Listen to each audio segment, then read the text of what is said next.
Welcome, everyone, to the Tuesday edition of the Minions of the Zoo telecast. I'm your keeper, Skep, and with me I have minions Prospero. Hello. And Jenna.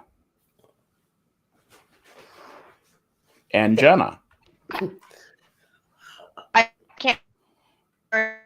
Oh, she's robotic. Okay. And so Robo Jenna is here, but we'll say hola on her behalf. She will be joining us shortly, and I expect her to be dropping by. And so, but I will ask the one to whom I am successfully talking. Prospero, how was your day?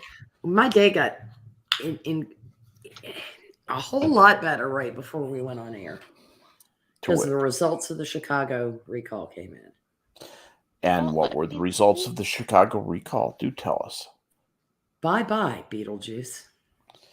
Really? Yes, I was pleasantly surprised because I was a little concerned that Chicago might have the same self-immolating tendencies as California does. Now, one of the reasons the Newsom recall didn't work all that well was how fucking chaotic it was. But yeah, Lori Lightfoot's gotten the boot. Lol. Interesting. I'm I just Googled it, and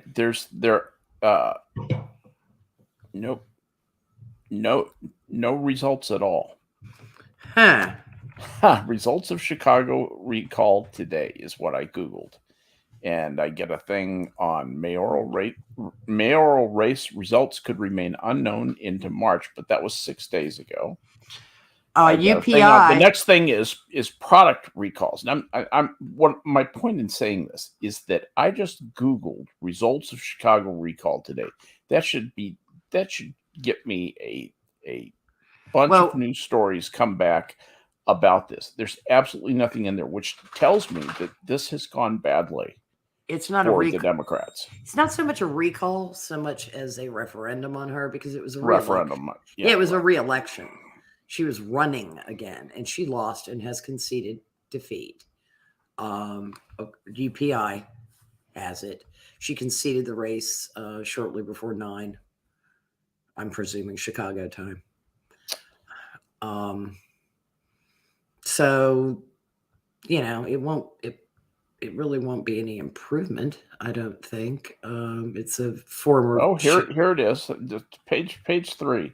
Chicago Mayor Lori Lightfoot will lose re-election bid, CNN projects as crime concerns grow. Yeah. With a great picture, a picture that I have to share with our viewing audience of the aforementioned Beetlejuice. Oh my God. She's so great. She's just a gift to those of us who do this. And the interesting thing is 20 years ago, pictures of her don't look anywhere near that rough. Yeah. She did not age well. It's figure it's the meanness. That's what my, like the grand folks used to say. Yeah, it's a meanness in them. But I'm sure the situation in Chicago wouldn't improve because it's systemic. It is. Yeah, if and you want historic. Yes. Hi, Harry. Nice to hear from you. Sorry, I was late. We're just talking about the fact that it looks like Lori Lightfoot may not be Chicago's mayor next time. I heard she lost her re-election bid. Yeah, and what is that going to mean for her next term? Unemployment. Harry, do you have your sound machine? What about? Oh, do I have my sound machine? Oh yeah, I'm sorry. No. When we say she wasn't reelected, you cheer. Oh, she wasn't reelected. Was to cheer? Yeah. Yay, she wasn't reelected. Okay, please carry on. Well, anyway, I just wanted to show. Yes, she definitely seems to have not won. Yep. That Lori Lightfoot lost her bid for a second term Tuesday, failing to make a top 2 runoff in the latest demonstration of growing concerns about crime in one of the nation's largest cities. And somebody named Paul Vallis, a longtime public schools chief, I'll bet he's a beaut. Don't you know it? Ran on a tough on crime message. Sure he did. And Brandon Johnson, a Cook County commissioner who's totally not corrupt, backed by progressives and Chicago's teachers union, who are also not corrupt, will advance to the April runoff. CNN projects. He was backed by the teachers union? Yeah. Yeah. He's going to be great. Chicago Teachers Union. Paul Vallis, who is the public schools chief, is running against Brandon Johnson, who is a Cook County commissioner. It's Brandon Johnson, the Cook County commissioner, who is backed by progressives and the Chicago Teachers Union. Oh. The public schools chief is not backed by the Chicago Teachers Union, so he's probably better. But the complete sellout is this guy Johnson. In and of itself, he's a progressive simply not being backed by the teachers union would be enough for him to interest me. Listen to this. Tuesday's municipal election marked the first time in 40 years that Chicago has ditched its mayor, which I really love that, the way they put that. Ditched? Yeah, just the bitch in a ditch. We just turf that bitch right on out. Right. Anyway, Lightfoot could not overcome years of fights with the police and teachers unions, a spike in violent crime during her administration, and Chicago's slow recovery from the COVID-19 pandemic. That's just about right. Mm-hmm. And Lightfoot conceded Tuesday evening, telling supporters that she is now rooting and praying that the next mayor of Chicago will not have to face the kind of racism that I've had to face. Oh my God! His campaign about excuse me. She said what? The predictable. The predictable. Vallis built his campaign around pro-police, tough on crime message, one he highlighted in celebratory remarks after Lightfoot had called on Vallis and Johnson to concede. Wait a minute. That sentence was so unbelievable. I can't believe what I just read. Let me try that again. Vallis built his campaign around a pro-police, tough on crime message, one he highlighted in celebratory remarks after Lightfoot had called Vallis and Johnson to succeed. Oh, she called them to succeed. Concede. Young journalists can't write anymore, can they, dear? Yeah, the word is concede. She conceded the election. Conceded is yes. Yeah, she conceded to them. Oh my God. We will. When I look at her, I usually think of the word reseated, but okay, go on. Yes. Yeah. Exactly. So anyway, Vallis said that was mean. No. Vallis, Oberst Lieutenant Vallis said, "We will have a safe Chicago. We will make Chicago the safest city in America." Only it was probably not with the German accent. And the big question over the next 5 weeks is whether his more conservative message will attract enough support to win in a city where nearly 83% of the votes in the 2020 presidential race went to the Democratic ticket. That is a Democratic city. It's probably the most Democratic city in the country. It's even more so than New York. New Orleans. Yeah, I'd agree with that. San Francisco. New Orleans doesn't count. Maybe San Francisco. You might be right about San Francisco. New Orleans, those people are crazy. Those aren't even human beings in politics. I mean, well, they've destroyed the city again. Yep. Yeah. Which it's kind of tradition. Well, my former next door neighbor, I was text chatting with her a couple of weeks ago, and her mother-in-law had become very ill, and it was because the woman was afraid to leave her home to go to the doctor. That's horrible. I think they live in Metairie, and there is no boundary between Metairie and New Orleans. No, Metairie is actually part of New Orleans. Metairie, yeah, it's got a village. I used to have a girlfriend who lived in Metairie. I used to fly down, and I know all about Metairie. Metairie is basically a part of New Orleans. It's just the western. It's the western part of the downtown. It's just north of the I-10. You know, that's kind of it's on the north side of 10, I think. It's toward the lake from 10, as opposed to, but that bleeds into the city on both, you know. Oh yeah, no, it's. I mean, two sides basically. It is the city. It is New Orleans. It's not like Slidell. Exactly. Was a separate thing or Ninth Ward or any of that stuff. There's a remove. There's a remove there. Right. But you know, the greater area has just gotten bad. I'll be looking to see if there are any articles about what revenue was like for Mardi Gras this year, because that's, you know, I think they're making noises about recalling their mayor and that kind of stuff, but they keep doing this to themselves. Ray Nagin drowned them in Katrina, and they reelected him, only to go hammer and tongs after him because he's a crook. But that place has been corruptly run. It's the Haiti of the United States. Okay, that's not wrong. I mean, it's they wrestled it. They wrestled it away. I agree. Again. They wrestled it away from Mississippi. Yep. No, we're lower class. Okay, you win. Yeah, I mean, it is like everywhere the French had governance for a significant period of time, they fucked it into the ground. Colonial governance. Guess we're thinking of Canada here. I'm thinking of Quebec.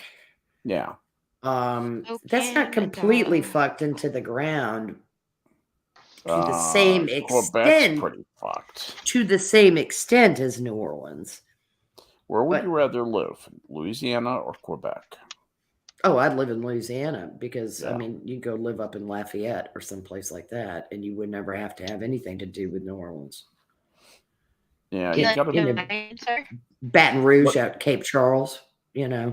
Yeah, Baton Rouge wouldn't be bad, but is it Alexandria has the highest crime rate of any medium-sized town in the United States? I believe it's Alexandria, but it's one of those little towns in Louisiana. They have a lot of crime down there. Well, Lake Charles wouldn't be bad because, you know, it's East Texas. Well, I was going to say it's like Texas living. You know, but you know, my understanding is, why not live in Beaumont? Yeah, and I was going to say, and I mean, I've never been to Baton Rouge. Baton Rouge. I love the name. Red Stick. Yeah, I know. Isn't it great? I know. I just like calling it Red Stick. It's like Tolstoy, Mr. Leo Fat. Yeah. Sorry, carry on. No, it is. It's like Claude Vermont for Claudia Monteverde. You know, I mean, that's the translation of his name. Yeah. Vermont, which is also a French construct. But goddamn French, I swear to God. Great wine, great cheese, great food. In theory and political philosophy, politics shouldn't be as bad as they are in France, but they are. The problem with France is Paris. I've said it since I was a kid. The people out in the countryside, particularly the closer you get to Spain, I'm just going to tell you that's the way south. France works. Go south, yeah, my friend. South as long as you stay away from Nice. And Provence is nice, from what I understand. Yeah, Provence is amazing. There are some really truly some of the most spectacular scenery in Europe is in France. Mm-hmm. That is Chamonix, places like that. Chamonix and that whole there's a whole crescent of beautiful places you can drive down. Basically, what you want to do is drive to the exact center point of France and then drive toward the southwestern part of Switzerland, and you will pass through some of the most beautiful country on earth. Absolutely, for my money. It's really pretty. There is a cluster all throughout the Alps there. That's what I'm talking about. From the photographs I've seen, the French Alps, the Swiss Alps, the Italian Alps, you know, like over to Lake Maggiore, that kind, or Lago Maggiore, that kind of just beautiful. Holy crap! Mm-hmm. You know, the Alps are spectacular. They're, you know, relatively young, and they're real pointy. Yes, so are the Dolomites. They're like mountains. My point is though that the Alps are more like the mountains in the Rockies that are closer to Wyoming. They're pointy and they stick way up into the sky, as opposed to most of the mountains in Colorado are just rock piles. Yeah. And in point of fact, while Colorado is a very beautiful place and the up and down is very nice, its mountains are not the most beautiful mountains in the world. They're not as pretty as the Alps. They're just not. Well, the drive down from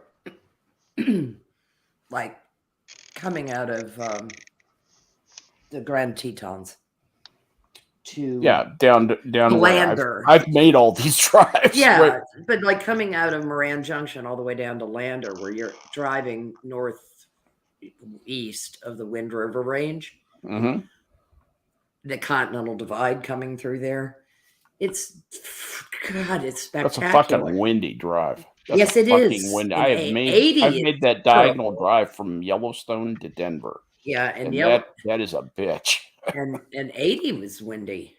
But there's nothing about Lander in a long time. It's nothing to stop the wind. There's a reservoir down there that I don't anyway. Here we go with the maps again. Yeah. Drink up, folks. Yeah. Start talking about things I've done in Wyoming that would interest absolutely no one. But anyway, yeah, that is a beautiful place. It's a gorgeous state. Place. I mean, I've told people if I could bottle a U.S. state and sell it just for the experience, it would be Wyoming. Northwest Wyoming. It's the least populated state of our states. And it's, holy God. You know, do you know that you're out on the road? And I mean, that's the second lowest population density, and it doesn't use the Alaska trick, so it really does not have many people. No, it doesn't. I mean, Alaska's a lot of people. It's just huge. It was August when my cousin and I were driving down to Lander, and that's a time where people are usually out, still taking vacations on the road, that kind of thing. Yep. Oh. Didn't pass a car for like 20 miles. You know, at least you see cars cutting across the California high desert. You know, I mean, that's a major route heading into Southern California. And you certainly see trains, but you don't see bupkis in Wyoming. See a lot of Indian reservations and a lot of, cheap shit. There weren't a lot shops when I was there, but that's been a long, long time ago. Yeah. You know, that's what I found distressing around the Grand Canyon. No kidding. We take them check stands. Want some real Navajo jewelry? Yeah. Not from you. Yeah. This turquoise just for you. But that kind of it's like a stall from Tijuana gets moved up into the desert. You know, you're like, oh boy. On the map front, do you want to know how my husband deciphers how long we've been driving? How does he do it? 1 England, 2 England. Yeah, I can believe it. To and from the tip of England to the end of England. Well, how many times can we do it? Yeah, it depends on which way he's measuring that, though. Now, Well, isn't it? We've been what- from Kent to Cornwall is one thing, as opposed to we've been to Hampshire to John of Groats.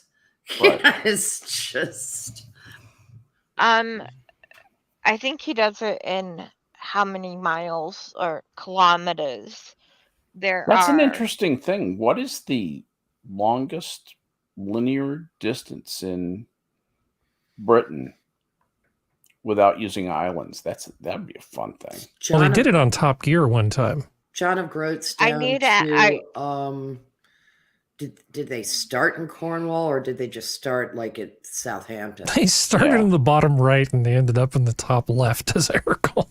Yeah, not hard to do. Vice versa, I thought. But it is a very Top Gear sort of thing. It's like Prospero. I agree with you. That would make more sense to me. Would be Cornwall to John of Groats. Exactly. Would be the longest I can imagine, because if you went from like Penzance, You can't count the islands.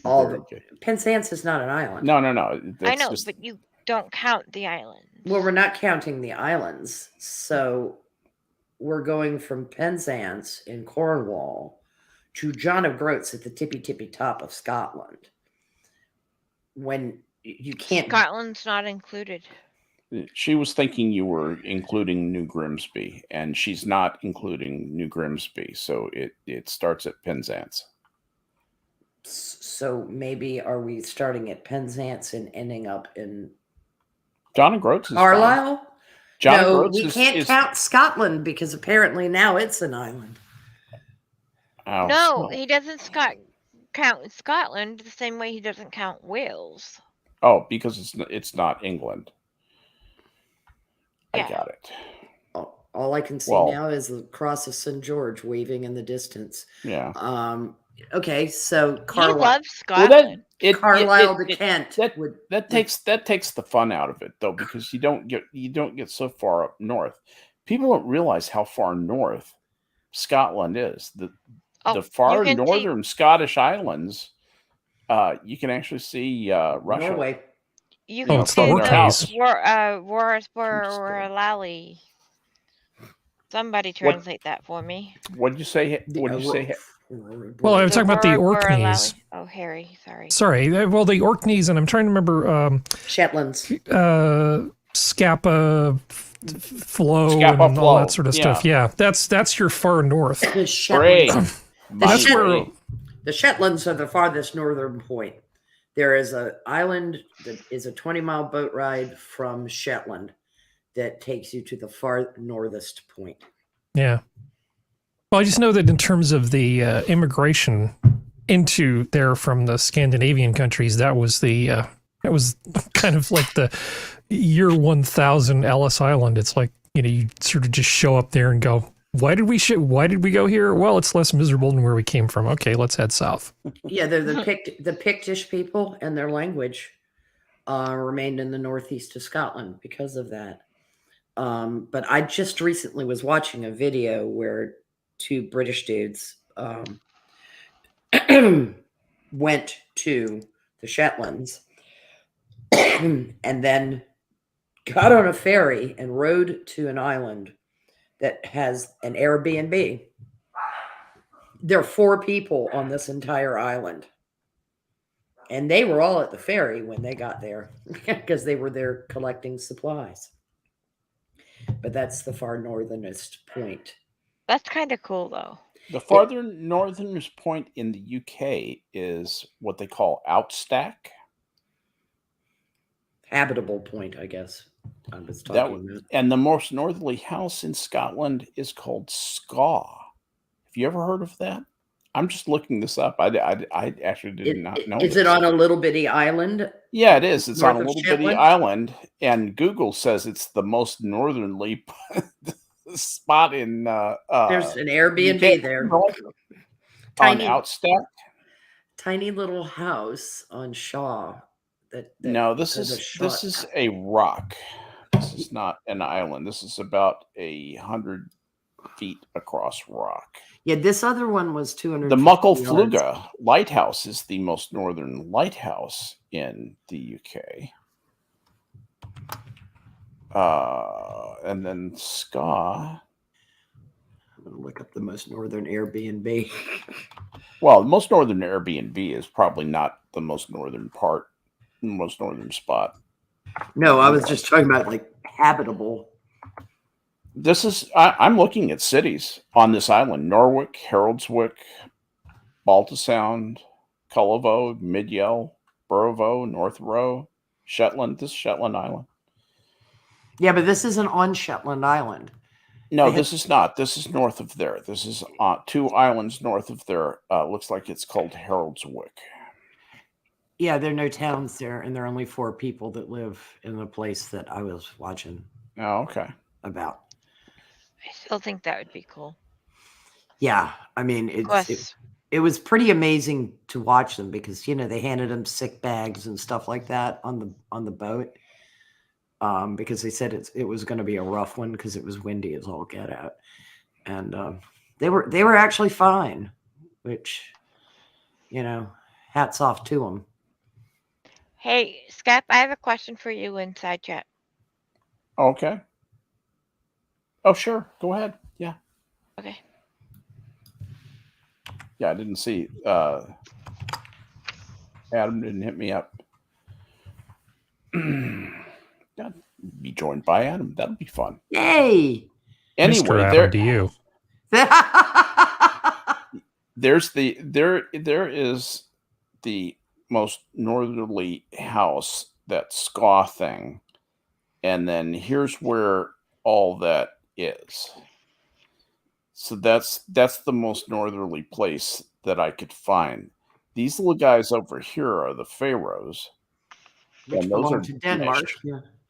Yeah, and that's the Norwegian. I mean, it's like. So I guess these guys at Ska have to go to these other islands to get Danish. I guess that sucks. Unless they sell them in a shop in Norway somewhere. Yeah, it seems like it'd be closer to go to Norway. Yeah. It just depends on the currents, I suppose. And the bloody wind. Mm. The currents around the islands are vicious. That kind of looks like the little house that. I mean, that is so teeny. All I can imagine is me coming there with like just my middles, not my oldest, not my youngest, to this poor island with 4 people. They wouldn't let visitors anymore.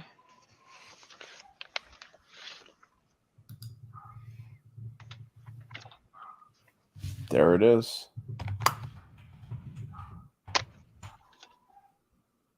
Oh, and it's beautiful. It's kind of pretty eerie, isn't it? Mm-hmm. I love wooden bridges. It's so barren. Yeah. Because where are the trees? Because everything's windswept. It's because of the winds, and it's just so. There are the roasts. I mean, the sheep. Those used to be moose, but the wind wore them down. Wore them down. Just wore them down. Now that's all that's left. Their trust. Hey, and their never mess with the eroded. moose. Moose cannot be trusted. Okay. Well, of course not. Animals can't be trusted. How does People that let oh my gosh, are those? No, those are birds. Yeah. The rest of that is nothing. The winds are just relentless. You raise the land, and I've seen a lot of days at sea like that. Oh, Skep, can I brag on you for a second? Be careful. Okay. I it's about the thing you sent. What on earth did I send? Well, I don't send nudes out anymore, so go ahead. Tasteful or otherwise. Exactly. Hold on, I need a minute. Sorry, Skep. Where's the free candy sign? You're older than my parents. I know. This is sobering, isn't it? Skep sent me a bag he made. Well, no, that Brenda made that she let me help made, and I still Yes. screwed up the pocket. Sorry about that. The pocket's fine. And I use it for my OT bag, for my color, straight lines, all those kind of things. I'm so glad. And I love it. And he and Brenda did a great job. And I just thought, because I'm using it right now, so I don't interrupt as much. It's not going that well, but I'm trying. Hi, Adam. That I just wanted to brag on you. Well, thank you. Back That it was up. just a fun thing to do. So I like- where's the candy? No What's candy that? for you. It's almost bedtime. Where's the candy? What have you been doing tonight, Adam? What you been up to, man? Anything fun? Adam? Burning Lori Lightfoot. in Adam. Oh, okay. Sorry. What have I you been have- up to, man? I have my mic muted on here. No, I've just been relaxing on a Tuesday evening. On a Tuesday. Lays in on a Tuesday evening. I'll Mhm. bet I was doing something Sounds today good. that Yeah. maybe only Adam has ever done, and he probably has never done this. Wait. Do you want to know what I was doing this afternoon? Sounds evil. We do now. I was Yeah, come on, Skep. filing the frets on my new guitar. Oh, really? Yeah. And Adam knows what I'm talking. This is so funny because you know what I'm talking about. You know, here's what happens. Let's say that you don't have a lot of money and you're walking through a guitar store and you notice there's a pretty good guitar up there that is obviously not sold for a long time. How do you know this? Because when you go up and you grab the fretboard, if you feel something sticking into your hands, it means that that guitar has probably been hanging there for at least a year and probably more. And these frets really stuck me. And I thought, the wood's starting to shrink. It's starting to dry up. And that's what happens. And so the steel doesn't shrink. So the steel in the frets begins to protrude. And I made a comment to the owner that, you know, that was a nice $250 guitar there. And I said, I bet you had that hanging there for a couple of years now. And she grinned. And I said, you know, for $100, I'll take that off your hand. And she sold it to me for $120, what we arrived at eventually. Don't you love capitalism? I brought it home and started working on it. I got those things down. I now have a brand new, excellent Austin Telecaster clone. Better than it's actually built better than the original Telecasters, better pickups. And all I had to do was do a little fret care and do some stuff with the tuning machines. And I've got a dandy guitar for $100, $120. I'm so happy. Yo, that's not a bad deal. You know, Nope. it's a great little practice guitar and got nice tight action, and I can fool myself and think I'm decent. It's got the original pickups. Yeah, it does. I mean, Sweet. these, yeah. Now, this is not a Telecaster. This is a Telecaster ripoff. So this Well, is but even still, a Japanese thing. Yeah. Yes, it's a Japanese thing that looks just like a Telecaster. But it's boy, it plays beautifully too. And once I got I've actually been working on the frets for several days. I've worked several times on them. And but I've now getting them into shape where now it's a pleasure to play. And as a result of getting that guitar, my practice time has gone to the moon. I mean, I was like picking up the guitar once every 2 weeks and playing for 5 minutes. That was what I was down to. And now I'm playing 2-3 hours a day. I just make the time. I don't care. I'm utterly selfish about it. Even just, playing a couple of chords in a rhythm, not even playing a song or anything, just getting your Yeah. hands used to the motion. Yep. Um, Get the callus built back up too. my boss recently picked up a bass. He just was like, "Hey, I just wanted to go and get a bass. I miss playing bass." And he brought it to work, and I'm sitting there like, "Damn, dude, I miss playing guitar. I should probably go and just You get it." did, Like, you just picked if up he one for $120, does he know about Davy 508? I don't believe You so. should show him Davy 508's channel if he's just picking up the bass. That'd be awesome. Because Yeah, I think he is. I think he knew it in a while. I don't know if he has too much Yeah. knowledge on it. Shoot me a message on that. yeah, I will. Yeah. Well, I'll send you a thing on. I'll send you that, and I'll put that other that English guy's bass guy. Dave, I showed him Michelangelo Battio, and I'm like, yeah, this is what I'm learning from. He's like, whoa. Nah, that's but a anyway, joke. Speed kills. Oh. Al Damiola didn't think so, but that's No. not important right now. But hey, thanks for the invite. Sorry, I'm like, how's everybody going?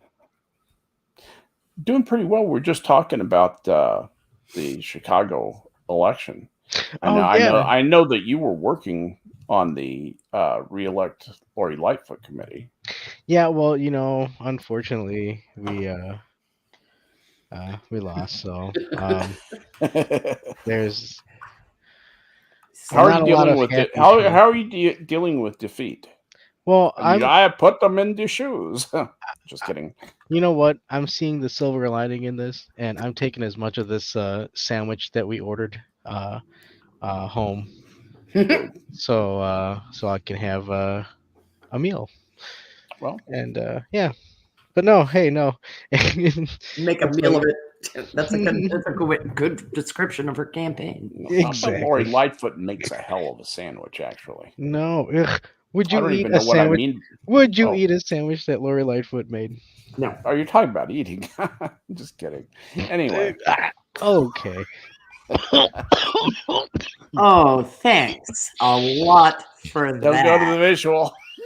I already went there. There are things you cannot There are unimagine. times I wish my parents never taught me to read.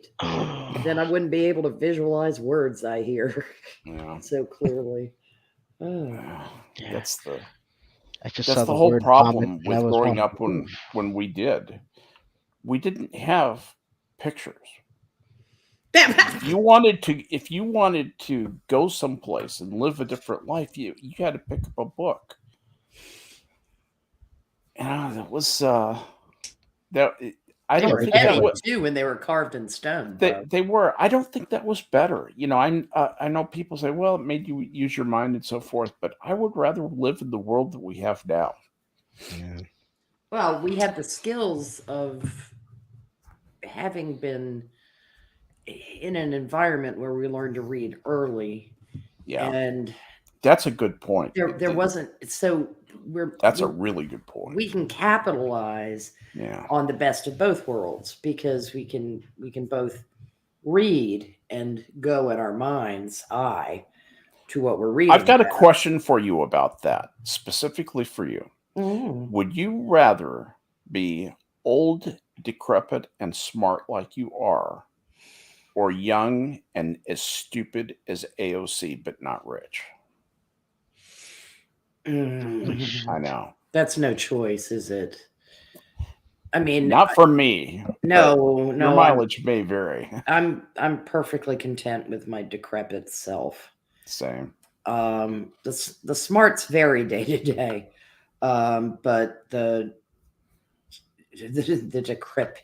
decrepidity stays.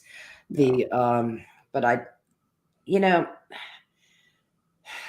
as difficult as it is, the phrase "the unexamined life is not worth living." Mhm. There's a lot of truth to that because vapidity can only get you so far. Yeah. And there are times that I wish I were pretty and stupid. Not saying that AOC is pretty and stupid. I'm pretty stupid. Yeah, I am pretty stupid, but what I mean is pretty and stupid. But I can't. I have so little patience for the things that interest. You know my opinion of popular culture. I Mhm. I sucked at being a girly girl, and I found I was insufferably bored around girls that only wanted to talk about boys and clothes and hair and makeup and nails and that kind of thing. I can never imagine you being that person. I can't do it.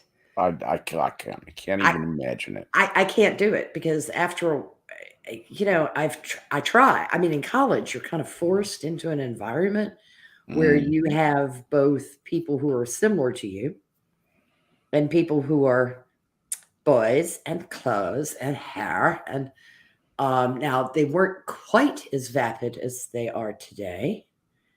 We didn't have TikTok. We didn't have Instagram. We didn't have, I want to grow up to be an influencer. So most women in college were there. Well, when things For some changed, purpose. when things changed, you felt like you had some time to adapt to the change. Things didn't change as fast also back then, right? Yes, correct. They did not. They did not. And now adaptation to change is essential. it's automatic and it's instantaneous and we do it without thinking. Da, da, da, da, da, da. Well, we have the tools to look up and get the information very quickly to tell us what this change is bringing or what it means. We get a lot more information about new things faster, don't we? Yeah, and we can have things that we may not be culturally tuned into at our fingertips through Google. Hold on. Can I just add it's not so much that it's given, or well, I guess it's given, but whether or not you choose to use it is the real thing, because that's what we're seeing a problem with now. Is there's a lot of information going on out there at a lot of people's fingertips, but they choose not to look into it, and we find a lot of problems. The ones that think Abe Lincoln was a Democrat. That chick was awesome. She was absolutely awesome. Wait, what is this? Monkey can really find them. Is it the same lady who thought Rome didn't exist? Please say it was the same lady. No. This one thought Lincoln was a Democrat. And then she had it explained to her that Lincoln wasn't a Democrat. And she was like, but in his heart, he was a Democrat. And when I came across that lovely comment, I said, oh, so you're saying in his heart, he was really very much pro-slavery. No, in their hearts, the Democrats of the time were really Republicans. Yes. See, and then they didn't change to Democrats. The great switch. It's the Look, great they just didn't know it at the time. Right. Deep down, they didn't know that there was a switch going to happen. Well, it was amazing though to see the people who were arguing with this individual because they were like, "Oh, sweetheart, Abraham Lincoln is the first Republican president." And then who started the KKK? He's not. Right, because in his heart he was a Democrat. Oh, he can't be the first Republican. Republicans. That's the KKK. No, Democrats did. Yeah, I mean, who abolished slavery? Abraham Lincoln pushed. Well, slavery has never been abolished. No, it is Black people not, are enslaved. Black people are enslaved today just as much as they were enslaved back then. In fact, they have it worse now than that because reasons. Well, I'm talking about nobody's people paying in real attention slavery to where they're being enslaved, which might happen to be in the Arab states, where after they're plucked out. No, only white people enslaved black people. Let's let's not put misinformation out. There Gang- were never any Genghis Khan's white on line slaves one. ever. No, the only Whoa. black slaves. Diogenes is on line 2. Yes. Hey, why do you gotta start blaming the Asians on this? Because We are we want strictly to- talking about white. Because the Asians are Because now I'm a white. fucking racist, Adam. I'm a fucking racist, man. Don't you know? I have all that power and privilege that I was granted through some unspoken fiat that I missed the ceremony, and I didn't get my pin. I'm owed a number of anniversary pins. Yeah. I would prefer they be coins. I think that would be appropriate, considering With How do I all this put talk my on this, thing? with all this talk about pay the dang geld. trolling and pay the dang geld. Yeah, right. What happens next? Anyway, with all this talk of trolling, isn't it interesting the little bit of controversy that Scott Adams got himself into? He sure got them talking about him.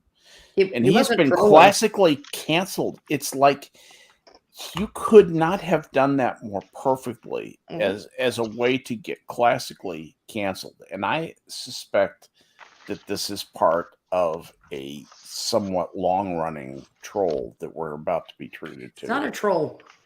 I don't think it is a troll, so to speak. Well, when I say troll, I don't okay, I think that there's more to this than meets the eye. You're right. It's not a classic troll. It might not even be a troll at all. Might not even be related to a troll in any way, shape, manner, or form. But I think that there is something else going on here and that he wants to accomplish something else. I don't know. What do you guys think?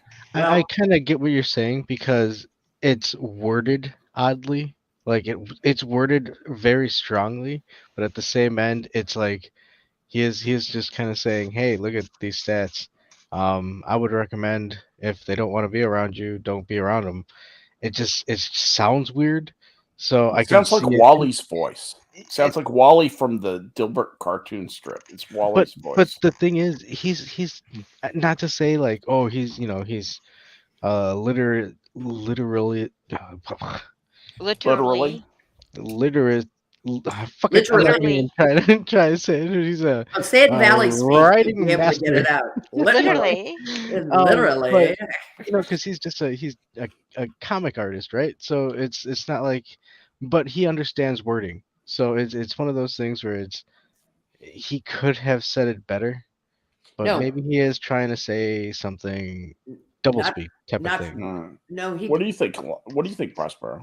Well, I watched Hotep Jesus's interview with Scott. Yeah. And now, sure, Scott could have a reason to want to bullshit Hotep Jesus. I don't know what it would be.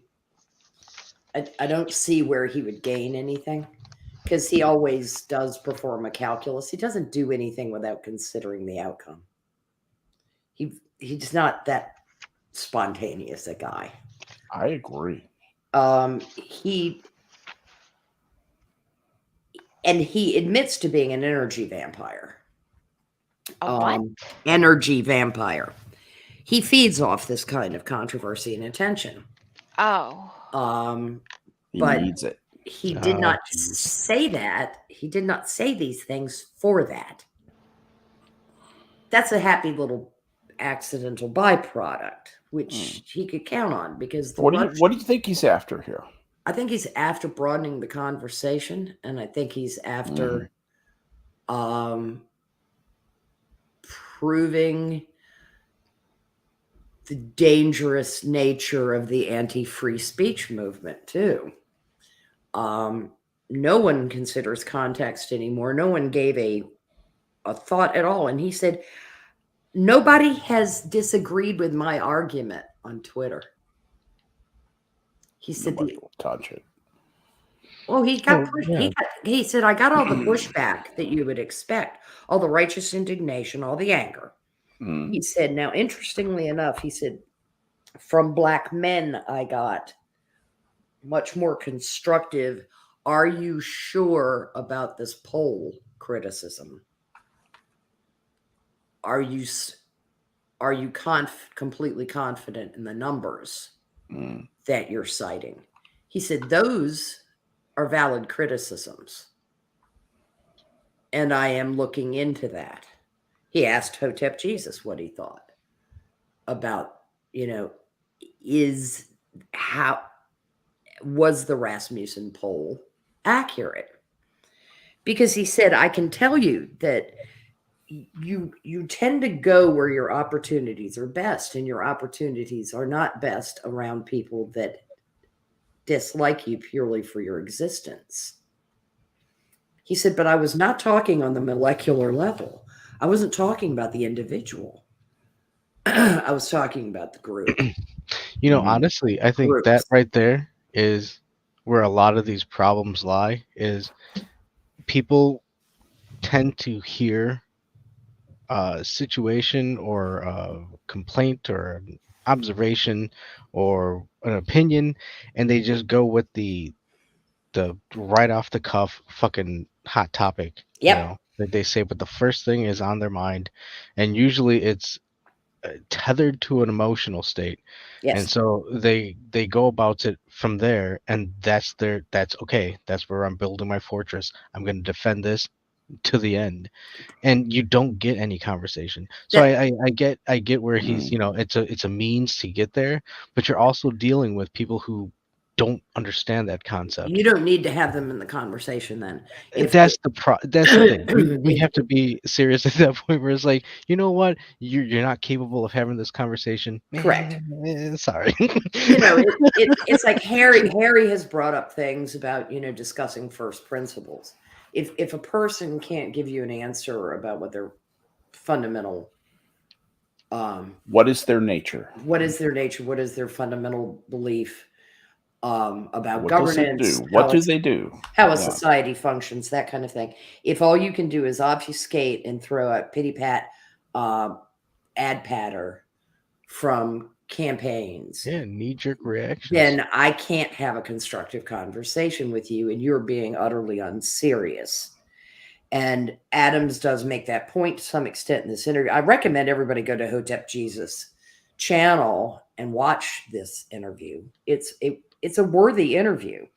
Adams believes in systemic racism. Now, the organization he referenced repeatedly when he would bring up systemic racism was the United States education system, and the teachers' unions in particular, because they said it behooves them to perpetuate the misery. He didn't say it quite like that. That was my takeaway. Hotep Jesus is a big believer in homeschooling, trying to get tools to people for homeschooling. What's Hotep Jesus? Who is Hotep Jesus? He's a black man with a very interesting channel. Is this Ganya guy? Are you talking about Gadsy Kodo? No. This is not Gadsy Kodo. No. This guy. I posted the Hotep Jesus interview for anybody who's interested in that. Hotep Jesus is black dude, runs a YouTube channel. Entrepreneur. And, he's an entrepreneur, very interesting guy, worth checking out. Committed capitalist. And certainly is committed capitalist. Do we like him or do we not? Well, I like him. I like him because he's very honest about black entrepreneurship being the way up and out. And he said, as far as reparations, he said, I'll tell you, he said, I'm entirely selfish. I'm driven entirely selfishly by saying that I'd like my reparations in tax breaks. Yeah. And by that, I mean, I want reparations for being an Italian. Yeah. You know how hard it is to be Sardinian in this that society? came up. That actually came up. Is it tight like in a can? it came up because he said, once blacks say we need tax relief because we've been oppressed, he said, then maybe the people that came through Ellis Island, the Irish and the Italians, and Scott started laughing and he goes, if you expect them to join you, that's not going to happen. He said, you have a hard time selling it. Hotep made a point, and I thought it was interesting about reparations. He said, if the Republicans had framed it as, yeah, make the Democrats pay. But it would have been out of our taxes. Make the Democrats pay. Well, that's why. And this because he is said, why 'cause they're I'm the a ones big that ruin the believer. cities. I'm a big believer in this business of forgiving the debt for students. I think those universities should give them their money back. I definitely agree with that. I think that's a capital idea. Mhm. Get those universities to distribute, maybe not all their tuition, but certainly a substantial amount of their tuition. Just distribute it back to them.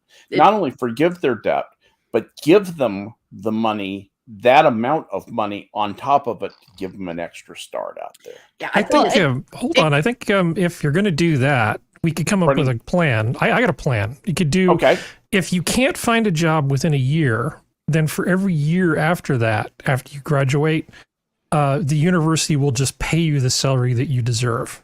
Yes, pay you what you should have earned. Yeah, they'll pay you what you should have earned, because getting your tuition back is nothing. You should get your tuition back, or you should get paid whatever you would have earned, whichever is the larger number. Whichever is the larger number. Do we have printing presses that are capable of putting out that kind of cash output? That's really the limiting factor.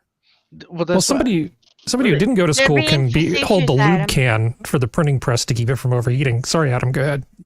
Well, I was going to say, just forgiving the debt as it is, that would be one thing. Paying them a salary that they were, okay, I get that, the colleges were selling them, hey, if you go for any sort of degree, you're going to be guaranteed a job or something like that. So, okay, they suckered these people in. So pay off the debt that they paid for the schooling. But if there really isn't any job out there, why are you paying these people for jobs that weren't going to exist in the first place? No, they're going to have a job too.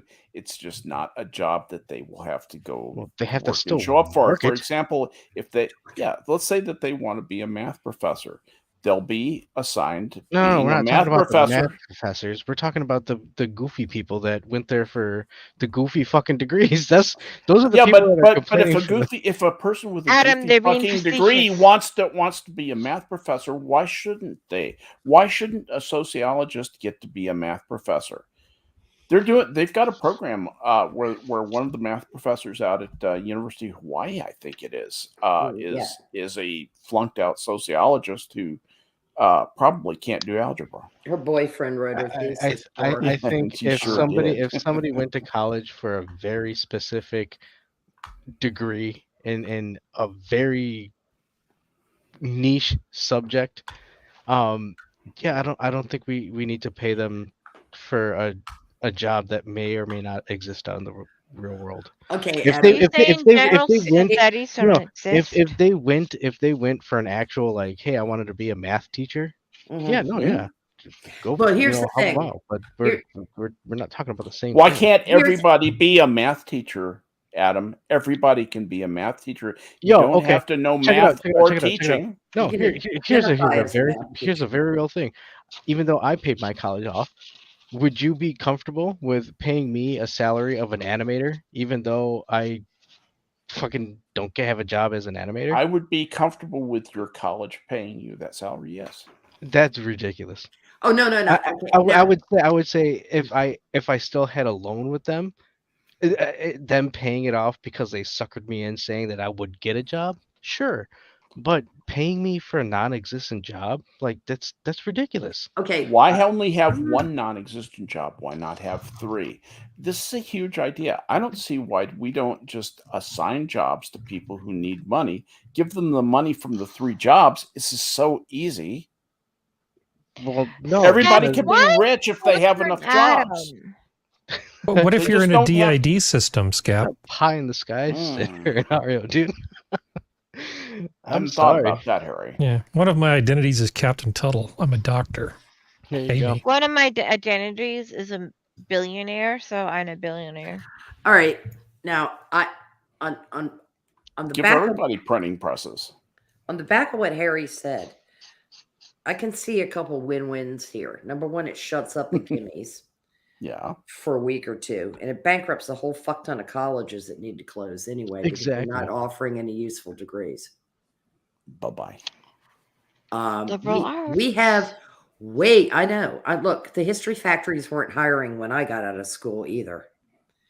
That's why I ended up in retail. Well, I'm a big believer in the value of a liberal education. I got a liberal arts degree. You know, going I could have going done it to in high college, school.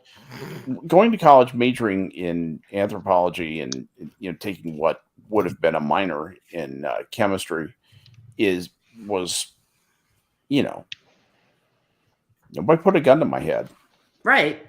I majored in history, and everybody thought that was fine because I thought I wanted to go to law school, and Yeah. that's a perfectly acceptable major as long as you take some poli-sci to back it up. Now and some other stuff. you had your shit together better than I did. No. Hang on. As I got close to my graduation, I realized I wasn't going to have a job and I needed to take steps. Whereas you at least had a plan. My idea would have really helped you, Skep. I didn't. What's that? The one where you weren't going to have a job, but you get paid anyway. Yeah, absolutely. All right. Yes. What were you going to say, Prospero? I didn't follow through on the plan. Mm.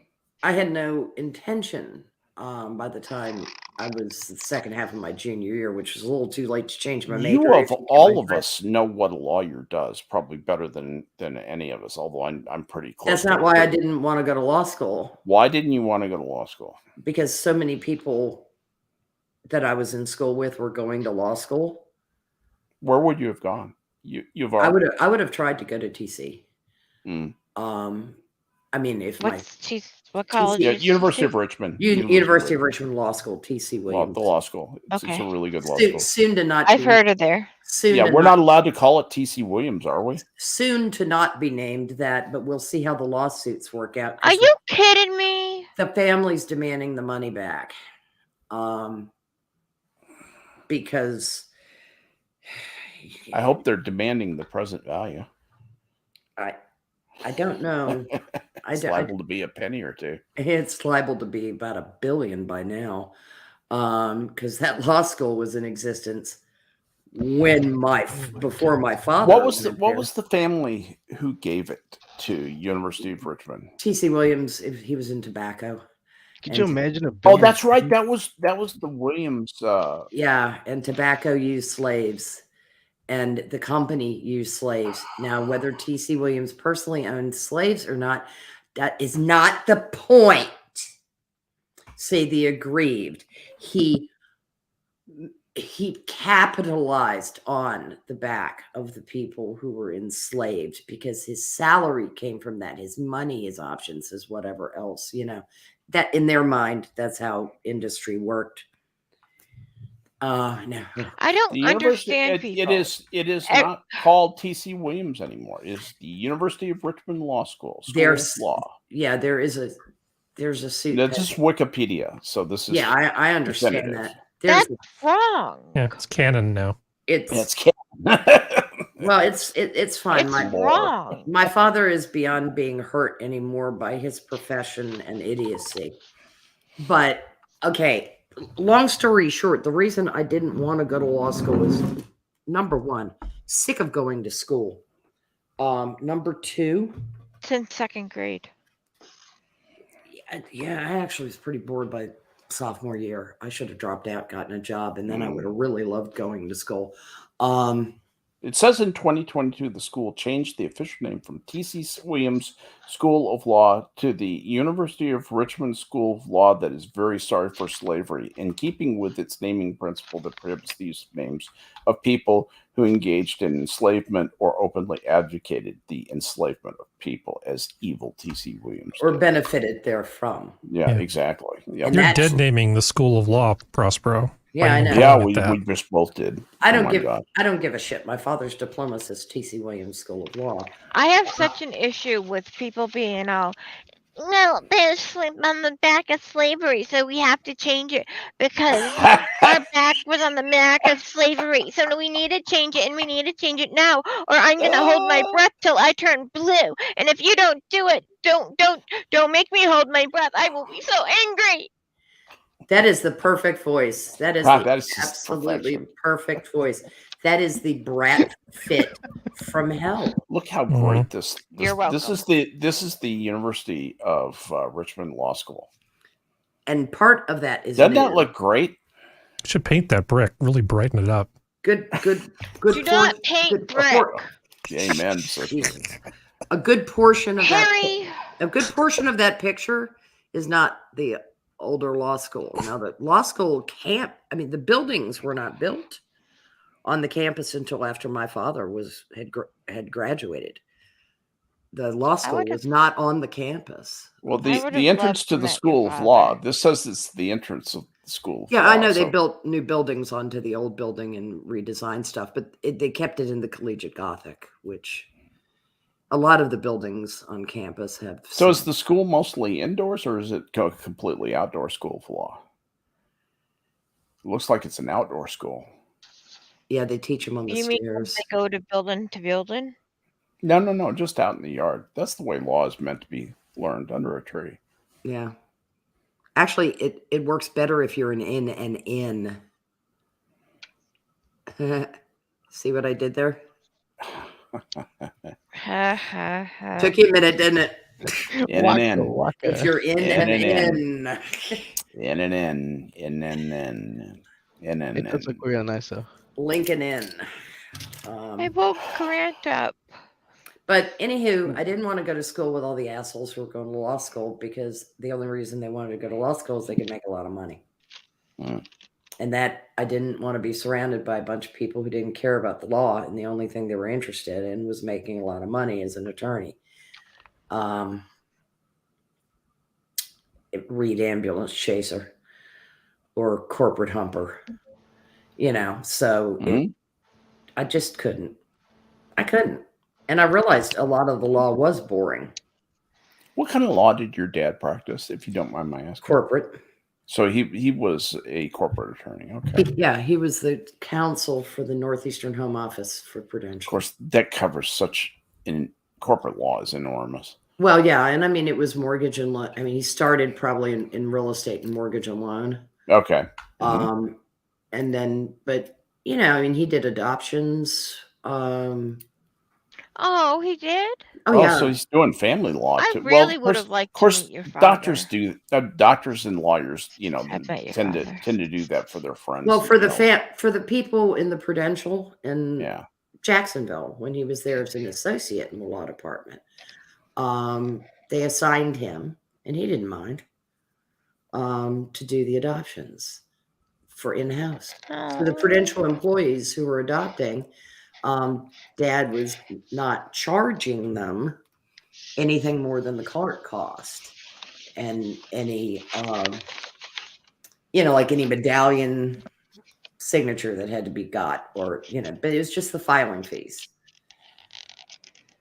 My mother was like, yeah, they were trying to they were getting him to do side jobs is what they were getting him to do, which he did. They also singled him out from the people that came out of state. They already had a couple of Florida lawyers, but my father was the one that had to go to Tallahassee and sit the fucking Florida bar. The council didn't. Well, obviously Vice they wanted counsel, him to be.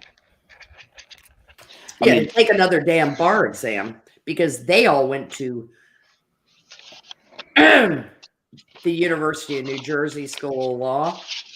Easiest bar exam in the country. Which at the time, It's still the easiest bar nobody exam. really valued Rutgers. Rutgers. We're Ivy I League. just had No, to you're went to not. Rutgers. Well, that's No, New you're not. Jersey University for anybody who doesn't understand. Right. There's New no Jersey University State. of New Jersey. New Jersey State. Yeah, it's Rutgers. But They're- yeah. that's where they'd gone, and they didn't want. They were all older, and he, Dad was 33 when he went down there. Yeah. So it was like year in or so. Hey, you need to pass the Florida bar. So he had to study for an entirely new and extremely different and difficult bar exam while working. Yeah. And raising a child. No, I Or were hadn't you been, not there yet? I had not been born yet. And for those of you who don't know anything about passing the bar, any work that a lawyer, an experienced lawyer, is going to be doing is going to be far, far, far removed from the black letter law that they test you on the bar exam. That's amazing that he got prepped up for the Florida bar while he was working full time. And he was already a member of the Virginia bar, but there was no reciprocity because Florida law is so distinct. Well, Florida has a lot of extra law, basically. Well, yeah, they do, and They there's have a lot of almost, maritime stuff. I They don't need think their there's whole law for Adam. any, Not Adam, for Florida man. I don't, yeah, pretty much. The Florida man statutes. They got swamp law. They got, I mean, They have a lot of maritime law and a lot of funny real estate law. And it's also in part because of, it was a Spanish holding. It didn't become a U.S. state until that's right. 1813. Is it the oldest city in the country, like St. Augustine or something? Mm-hmm. Yeah. So it was Spanish, and it was not one of the 13 original colonies. Mm-hmm. Nope, and people don't know that. Yeah, well, I knew it because I was born there. That it didn't become, it became a state in 1813, I think, somewhere around there. It's the exact date's not all that important. It's just knowing that it wasn't a part of the colonies. So that, the nice thing is when we moved to Massachusetts, Virginia got reciprocity with Massachusetts. Well, they're both commonwealths and both original colonies. So the law would not be that particularly different. Yeah, Virginia would be harder. Virginia has hard. Massachusetts is not known as a particularly difficult bar exam either, as I remember when I was researching that. Yeah. The ones to watch out for are Florida, California, Virginia actually is known as like the second hardest bar exam. And California comes in at 1. Florida was in the top 5. So Virginia was number 2. I can't remember what the other ones were, but there is great variability between the states. This is really a thing that happens, that guys who failed the bar exam, they move over and get into one of these New Jersey review things, get a New Jersey address, and go take the New Jersey exam. Or the West Virginia exam. I know somebody that took the West Virginia exam after they failed the Virginia bar 3 times. But from what I don't remember West Virginia as being either easy or hard, but I can't. Easier than Virginia. Really? Almost what everything is. No, is though if you took the bar exam in New Jersey, you can practice in New Jersey. You just can't go practice. No, you get reciprocity elsewhere. New Jersey had a very broad reciprocity. It's like the old Utah gun permit thing. Where if it belonged to your grandfather's grandfather's grandfather. Oh, I found a new list with pass rates. Listen to this. Number 1, hardest bar exam, California. Length is 2 days. Pass rate is 34%. Number 2 will shock you. Number 2 is Arkansas.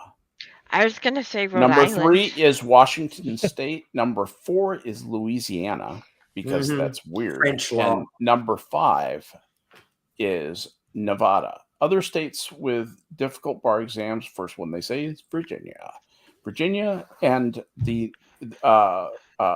but Virginia has a pass rate of 75%. The one with the pass rate of 58% is West Virginia, which is also listed as a more difficult. So they may have made it more difficult. Yeah, they may have found too many people were, supposedly suddenly moved to Bluefield. Well, and rigor is racist, though, right? So if you think about it, the easiest bar exam by this, based on everything, is the South Dakota bar exam. South Dakota, Wisconsin, Nebraska, Iowa, and Montana all have extremely high pass rates, and they are known as easy exams. It makes sense, though, because if you consider the density of populations, and the need for rigor, like high rigor, in the bar exams, and if they haven't updated them, particularly, if you know what I mean, haven't really gone over the standards since the early part of the 20th century.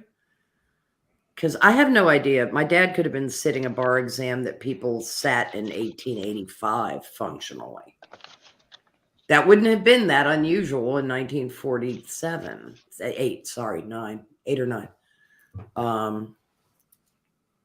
That you would not have measurably changed it. You would have just added questions for recent law, but you would have formatted everything pretty much the same way, that the areas that you wanted to touch on, because to tell you the truth, for a very long time, state legislatures didn't crank out a lot of law.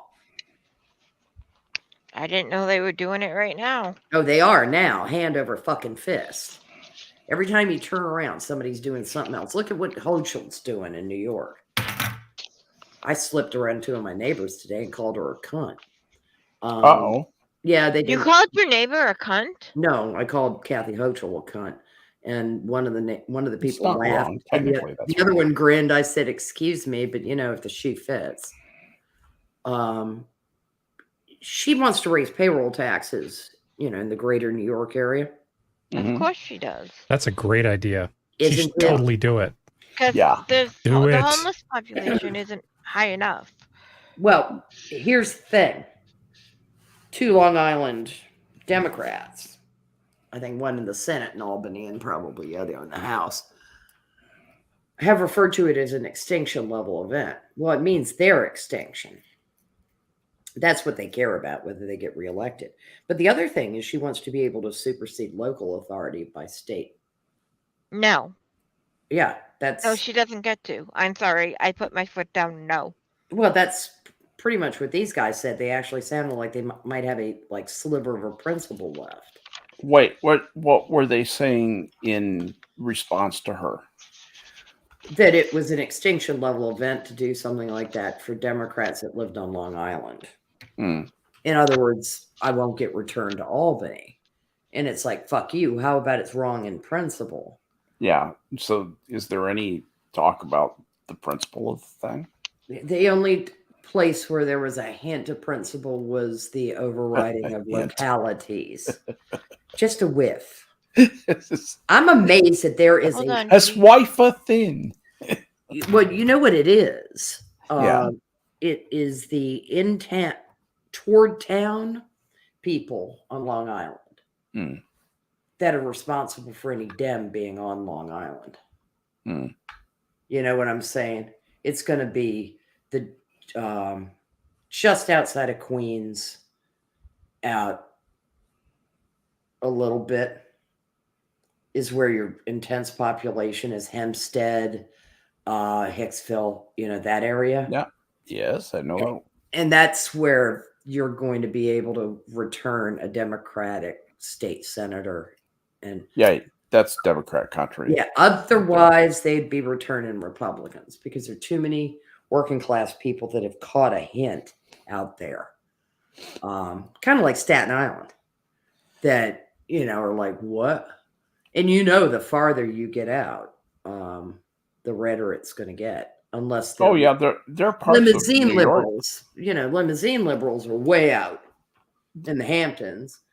They don't care. And you find them in Buffalo and Albany and Rochester, the big cities. But if you get out into the countryside in New York, State, those people are actually pretty normal. They're not the reflexive liberals at all. Yeah, and I mean upstate, like going to Montreal, upstate. Okay. Is very red. Oh yeah. It's pretty much everything north of that interstate that runs between Syracuse, Rochester, and Buffalo is red. Because it's nothing but a bunch of flyover people, as you know.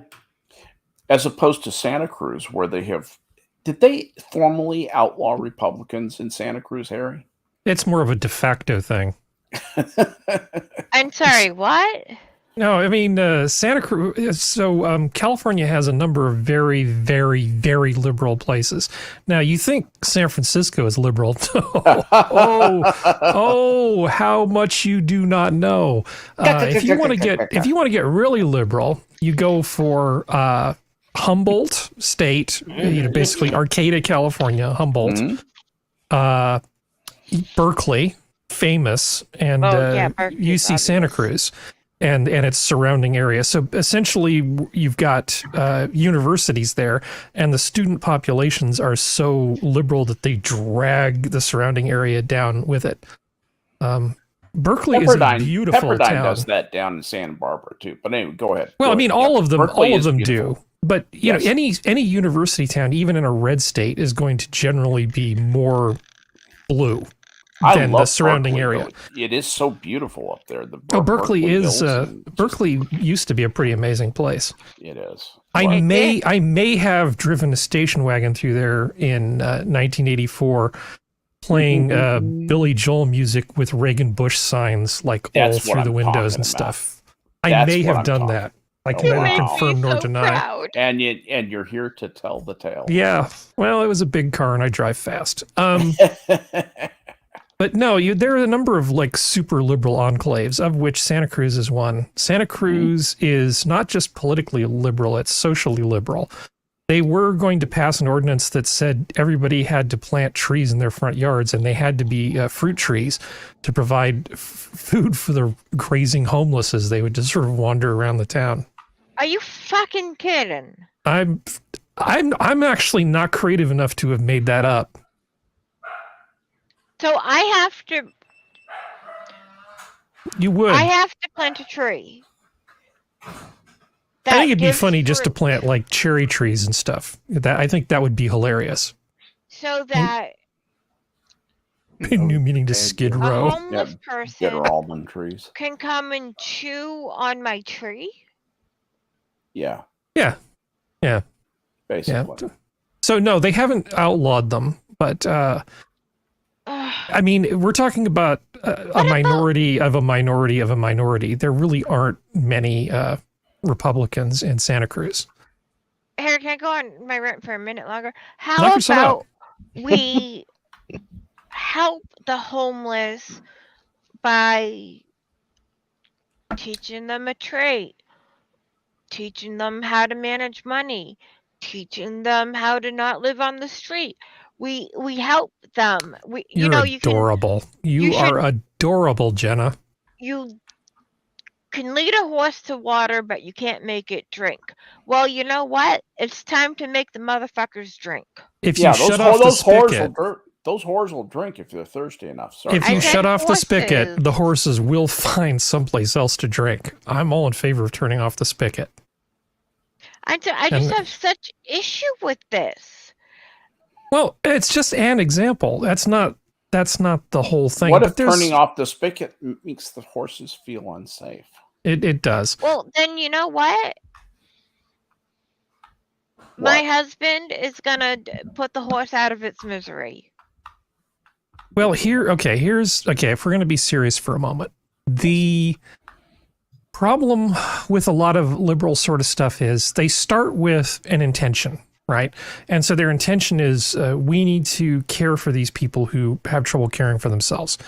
We need to make things more equal. We need to do whatever the thing is. And then they say, okay, this is what we want to do. And then their liberal brain comes up with the worst possible way to achieve the thing that they say they want to achieve possible. Yeah. So instead of enabling people to do things for themselves, they create multi-generational dependence on government. Yeah, they are so they're so fundamentally unprepared for how to help people that it's amazing. So you've got homeless people, you've got people who are on drugs. We want to legalize drugs. Okay, so we legalize drugs. Then we have a bunch of people who can't function in society, who just start occupying space in public. So you now have an option at that point to take these people and put them against their will into some kind of program to correct them. You know, you have an opportunity legally, morally, and otherwise to correct things. But no, because we start with the good intention, we just say, oh, no, we just need to provide them with services. You know, we need to, make sure the hookers have plenty of condoms and make sure the drug dealers have plenty of needles and give them a safe, clean place where they can shoot up. And, ultimately, the liberals and I honestly want the same thing. It's just that our way about going about it is completely different. And mine would work and theirs doesn't. That's the difference. Sorry. I'm going to get off my soapbox. I'm going back to your soapbox. So, I think, okay. Have you ever heard of hard work?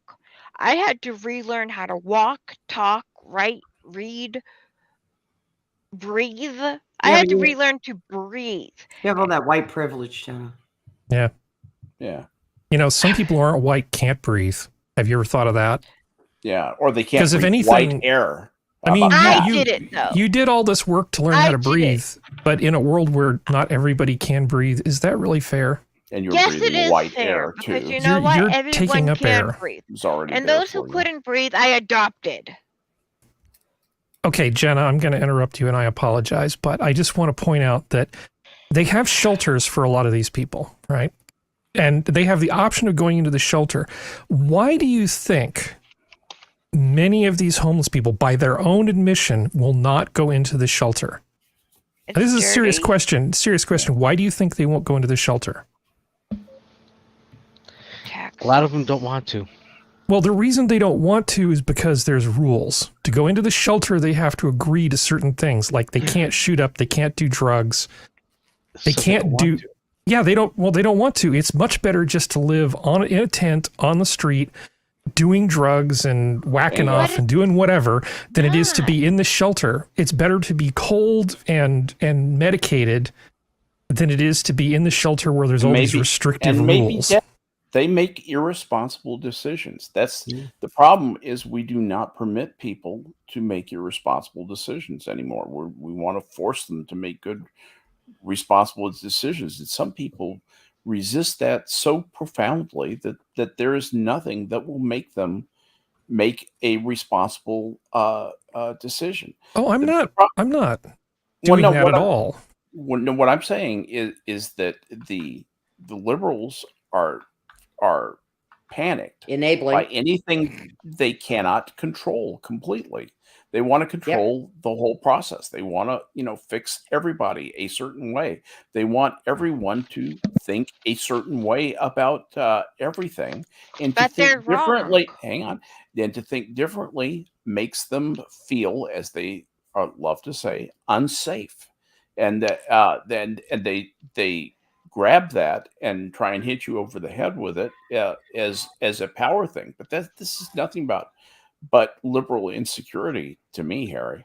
Yeah, well, if you okay, in terms of actually solving the homeless crisis, I am not the only person saying this. There are plenty of older generation Democrats who are saying exactly the same thing I'm saying. Okay, there are plenty of people who are on board with me on this, and they're not all just a bunch of right-wing Republicans. I mean, I don't even consider myself to be all that right-wing. I just haven't moved for 50-something years.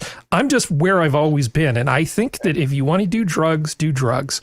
If you want to die alone in the forest, that's fine. But you do not have a right to take public space and make it your own, any more so than I have a right to go to the Central Park in some sort of town and just build a house. Well, hey, if it's public land, that means anybody can do anything they want. I can't build a house in Central Park. You can't claim the corner of Hollywood and Vine and set up a tent city. It's not yours to take. Prospero is chomping at the bit to talk about knock yourself out contract part of this, aren't you? Well, I'm not even mentioning the social contract. I'm just saying public property can't just be seized for private use. Well, that's part of the social contract. Is that that's part of our social contract. That's part of our Yeah, no, we're not going to get It's into part of rules the and agreement. I'm sorry, I shouldn't have said But- social contract. It's part of Yeah. the agreement that we implicitly make when we say, I will follow the rules and live in society. I think it's an Yeah. explicit agreement, actually. The law says this, and then we agree not to break the law, otherwise we go to jail. At least that's the way it used to be. Well, Sorry, Works Prospero. for me. Okay, No, go ahead, no. Prospero. No, I think it is a pretty explicit agreement. And it used to be most people were on the same page because they had individuals in their community, their parents, or if their parents somehow failed to do this, the education system was pretty lockstep until the 70s, 60s, and 70s. It began to erode, but at least through my schooling, even the most laid back teachers, the dude with the band who showed up the first day in class in like a tank top and shorts. And he said, I look like a pig today because it's a short day and everybody's just being very casual. And tomorrow you're going to see me in a shirt, tie, and trousers. You wear pajamas to sleep. You wear stuff like this to goof off in. And you dress properly for class. Because Yes. it does change your Dress for class. Yeah, but he said it literally changes your behavior, Yes. how you dress. Yes. He said if you're wearing pajamas, all you want to do is sleep. So I look like a slob today because today is slob day. First day of school. All we're doing is getting to know each other, set up some basic rules, and then boom, you're moving to the next class, yada yada. That Well, everybody knows what the first day of school is like. no, some of I us, still have nightmares about the first some day of us school. have an interesting experience. I'm just going to quickly tell a quick anecdote. Are you? If this is your master's degree story, that's a different ball game from high school. Well, but what I loved was that they did it. They didn't tell us about it. The story goes like this. When I was starting school at SMU to go through their master's program, the first day of class, or the first day of a 2-day orientation. Okay, Saturday and Sunday were this orientation. So Sunday, Saturday we get together, meet all the professors, all the stuff, and Sunday we come in and we there's more stuff. And Sunday afternoon was it was just said, the second half of the second day of orientation. It didn't say what it was going to be. So we all went out to lunch, and had very convivial lunch, came back, and there were blue books scattered all over this lecture hall where our entire EMBA 8 class was seated. And 40 people got the surprise of their life when it was announced that the last half of Sunday would be spent taking your accounting midterm. What? That's right.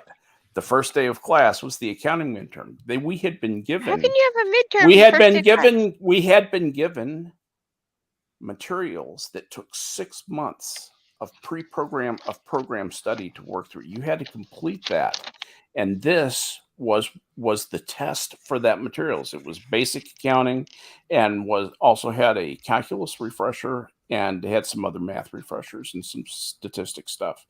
And this was the midterm that was 1/3 of your accounting grade. Holy shiz. Accounting and first accounting course that you took. This was 1/3 of your grade. It was great fun.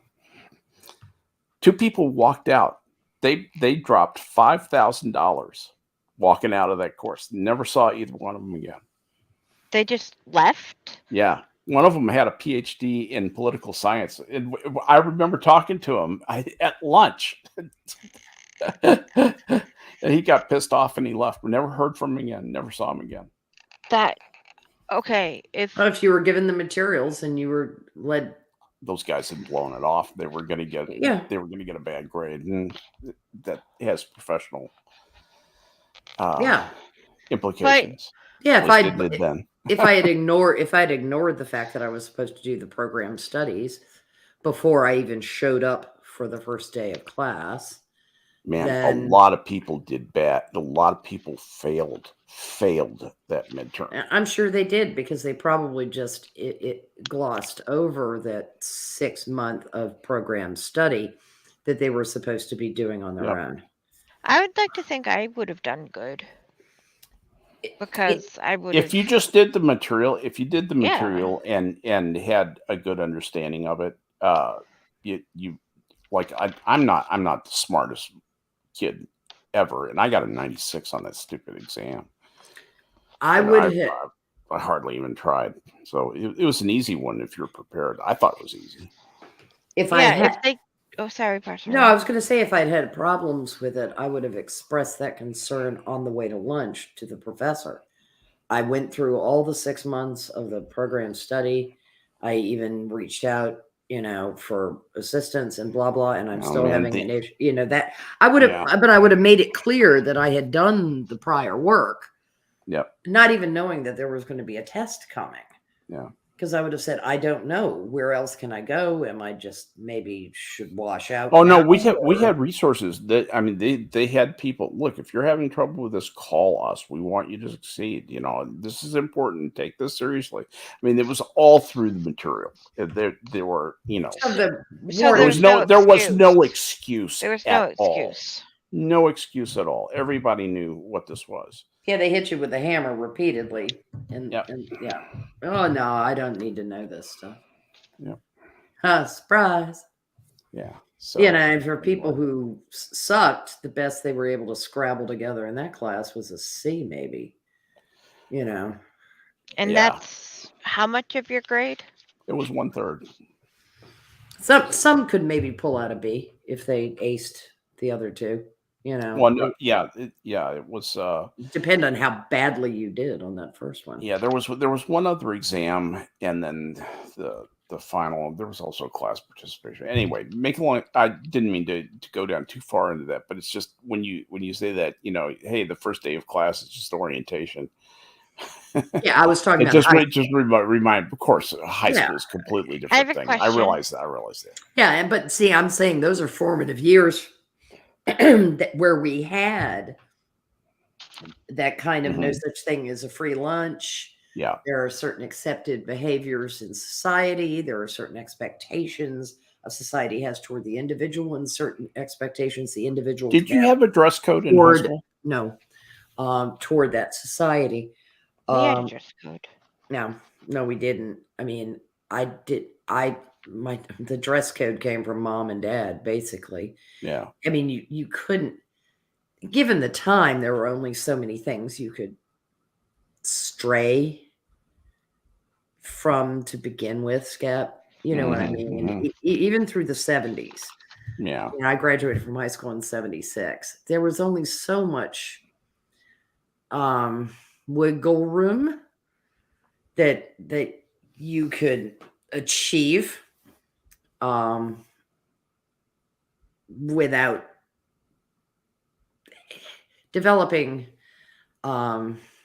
such a reputation or the things that you didn't want to occur because of just general social peer pressure. And that would be large writ social peer pressure. Like you didn't want your parents' friends seeing you dress like a complete pig. Yes. Gotcha. Because every mom was a mom. And if you got that look from somebody who knew your mother, you knew your mother might as well have seen you.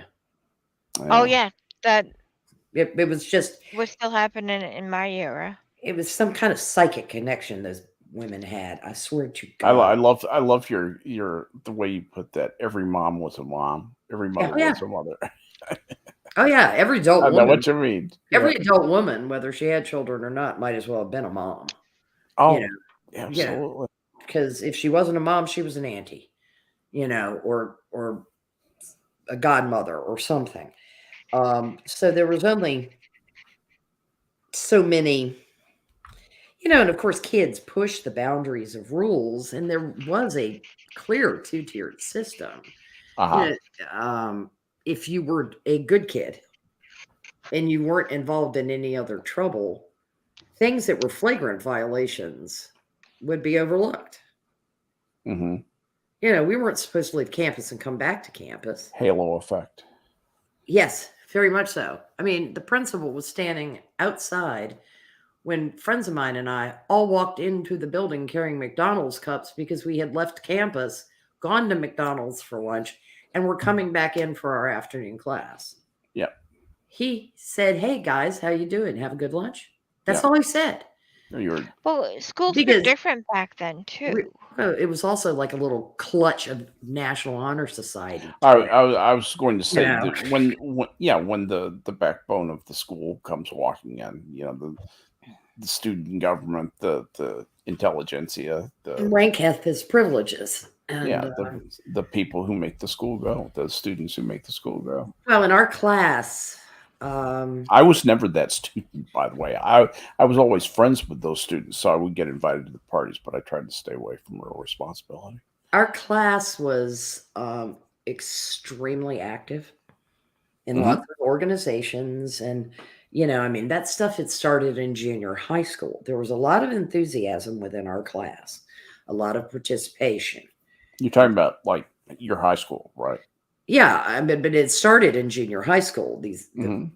With the people that I was with at my junior high, and then they blended us in 10th grade. There were 2 junior highs in town. 9th grade was at the junior high school, so it was functioning kind of like a intermediate or middle school in that regard. But the high school wasn't big enough to have all 4 grades there. They enlarged it, and it is now. But so I did my first year of high school, technically 9th grade, at the junior high.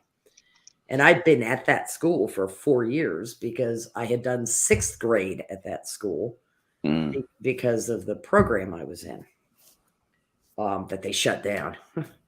But we had teachers when we were graduating actually saying, "We don't know what's going to become of this place when you guys leave." Mm.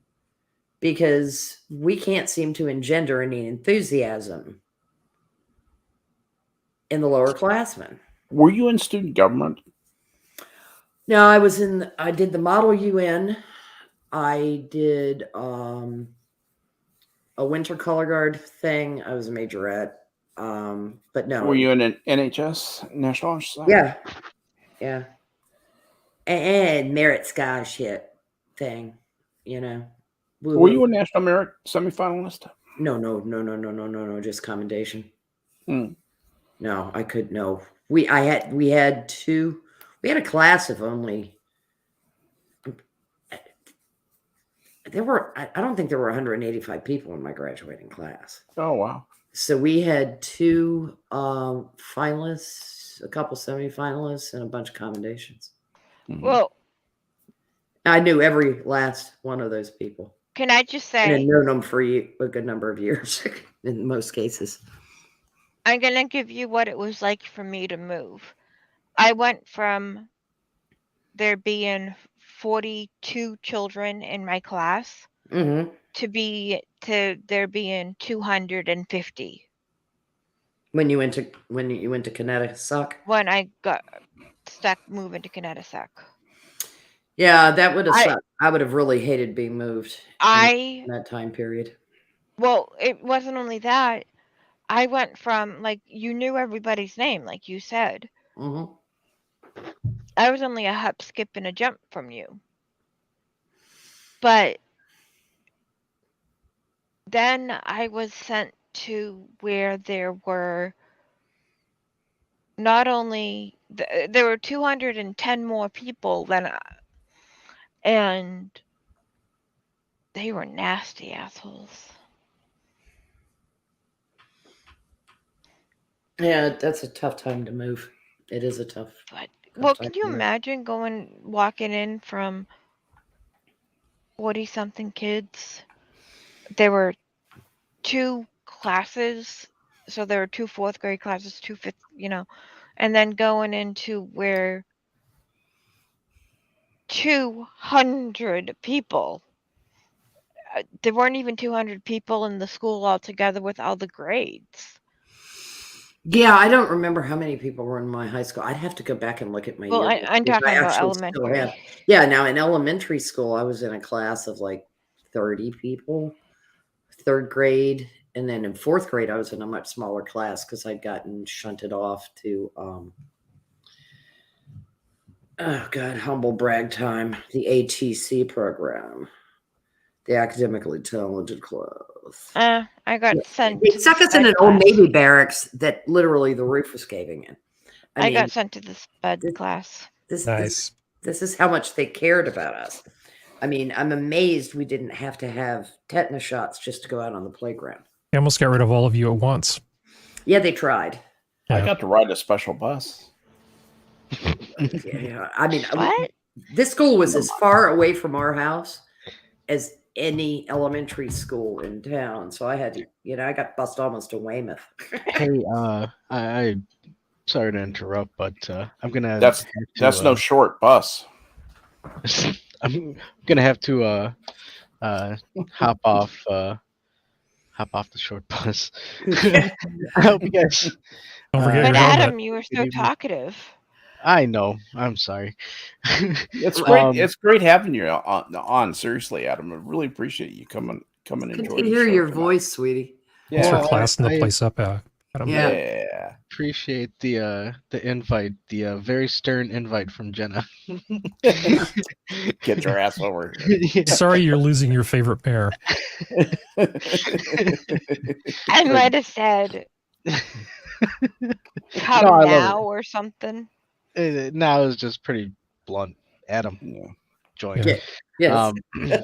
But you guys Is have a great anything night. about me not You polite? too, From Adam. New England, Texas, Night. and a long Take care. suit. Good Good night. night, buddy. I try. Night, Adam. How is he going to cope with post Lightfoot Chicago? I don't know. Oh, Okay, man. can I just take a minute to say that as I've been coloring as we've been talking, and yes, I've colored while we've been talking, judge all you want, people. I've created the ugliest room. So it's supposed to be a room Is it a room with, of color? it's colorful. It's a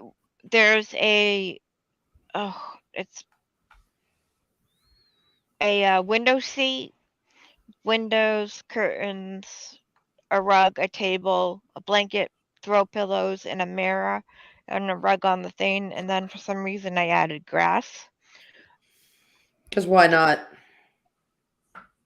Make I it have classy. pink throw pillows. I couldn't find the same green I used for the walls, so the walls are a couple different colors. Oh, you always have an accent wall. That's very Pinterest. You're good. It is. I have blues, greens, purples, pinks. And So if you red shook the mixed room up together. just right, it would all be shit brown. I think. Ooh, Uh-oh, Robo Jenna. Yeah, I think you're roboting. But Yeah. at any rate, yeah, guys, we're kind of winding down a little bit. I think we're mostly talking to ourselves at this point now. So let me send it around. Who are you? Anybody else have anything else that they wanted to say, or so anything on their mind that they wanted to get out there before we close out the show? Well, the fact that we do this semi-regularly means that anything that doesn't get said tonight can be said later, right? So, anything that I've got, that I've got sort of, queued up, I can just put a pin in it and come back to it later. So, but what let did everybody you have, go get their beauty sleep. But what did you have queued up? I'm just curious. I've got so much stuff queued up. I literally have a Discord channel with nothing but my private notes, and every time I get an idea for something for us to talk about, I put a note in there because I will forget otherwise. I'm the most annoyingly organized person ever. Well, I'm not really organized, but at least about this one thing I'm organized because I don't like failing. I can respect that. Yeah. So, I mean, if I run across a story or an idea for just a discussion topic, I've got tons and tons of them. I could keep us here for another 12 hours, but let's not, because I'm tired. I actually had a unique experience for me. What was that? I've been having trouble sleeping, as I've mentioned recently, and I finally got to sleep around 1 a.m. And about 2:10 a.m., I wake up and I hear the doorbell ringing and somebody pounding on the front door. What? And I'm Yeah. like, oh, Jesus Christ. Okay. Grab the gun. What is this going to be about? Well, I grabbed my phone and I grabbed my flashlight, and whoever was going to get me was going to get the flashlight first of all. Because there's nothing like disorienting people with the flashlight. And but it turned out he had his own flashlight because it was the police. I had foolishly left my garage door open, and he was just letting me know that I should close the damn thing. Oh, Yeah. But, I figure this is a good dry run. Between earthquakes and police, I should really keep a pair of sweatpants handy when I go to bed. Fair enough. Because yeah. you never know when you're going to be walking around in your skivvies. And I was sitting here thinking, best case scenario, it's something innocuous like there's somebody loose in the neighborhood and the police are letting me know. Best case scenario. Worst case scenario, it's somebody who is looking for money from somebody who doesn't live here and isn't going to take no for an answer. And it's like, either way, it was time to deal with stuff. But, it actually is really hard to get to sleep after that. Yes. I have a so question. What was already a shitty night's sleep, where I went to bed at like 10, couldn't get to sleep till 1. And this is like with me with melatonin and sound and things. everything. I'm doing Yes. all the things. I'm doing Yes. all the things. Short of just drinking a bottle of vodka, I've done all the things you can do to go to sleep. And, You exercising? well, the rain has made that a little difficult. Okay. So I'm not as much as I normally do, which will, as soon as the rain stops, that'll go back to normal. But that is one of the things that I think is probably less. My desire to get super wet in the rain. But yeah, I don't Yeah, we recommend talked it. about Don't that. leave your garage door open. But I was actually happy that the police were going around the neighborhood and being conscientious and all that sort of stuff. It'd have been yeah. funny if his name was Nigel. Really funny. Well, I was thinking here, I think he was afraid that I would be worried that somebody might steal something out of my garage. And it's like, well, there are some valuable things in there that I wouldn't want stolen. But I was really worried that Nigel's might find their way in. Go, it's raining out.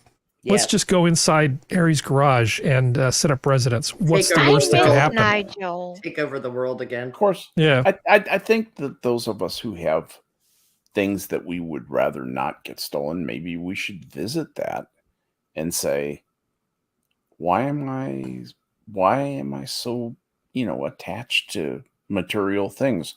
Shouldn't I be wanting to give away something that I worked hard for? Don't I want to give that to someone who In doesn't Santa work as Cruz? hard as I do? No, I Someone don't in want to give Santa my Cruz. I don't want to give my 10-inch Newtonian reflector to somebody. No, I don't. Not that I think that would be the thing that would walk away. Probably of all the things in there that could walk away that would be really annoying, my little 1,000-watt pure sine wave inverter gasoline generator. Gasoline. I was just Yeah. going to say your gas generator. Yeah. My gas generator would probably be the one that would be most annoying because at some Yeah, point in piss me California, they off. won't let you buy those. Yeah, at some point Can it I- will be illegal to have it. Yeah. Just say that when we leave our garage open, no one gives a shit. The cops don't hound us. Well, It's you because- you live in an entirely different kind of part of the world, Jenna. Well, your family is like 40% of Rhode Island. Yeah, and Yeah. and you live on a side street in a quiet off-season Cape Town. The northernmost house in P-Town is where Jenna lives. P-Town, No, I'm 2 houses down from that. Okay. Because you I forgot was about just the trying to lighthouse. do a callback to earlier on the show. P-Town, Rhode Island, which would be Pawtucket. Yeah. So, I mean, there is so Oh, much stuff to talk about. There's so much stuff to talk about. But, it's not a battle. It's a war. We do this all the damn time. So nothing that I need to talk about tonight. I just thought that the police waking me up thing was kind of funny Oh, God. because I'm an yeah. idiot. I Harry, am I have that's- so sorry that happened though, because you'd finally gotten to sleep. Well, imaginary Right. girlfriend, Yeah. of course, says, well, you know, says just, I mean, she's not dumb, but she said the dumb thing, which is, well, you know, well, what are you going to do to make sure that doesn't happen again? Oh, do you really think that's going to ever happen again? Do I actually you gonna need to do do? the same stupid thing multiple times? I can assure you that the Shut message the was received and garage it's never going to happen again.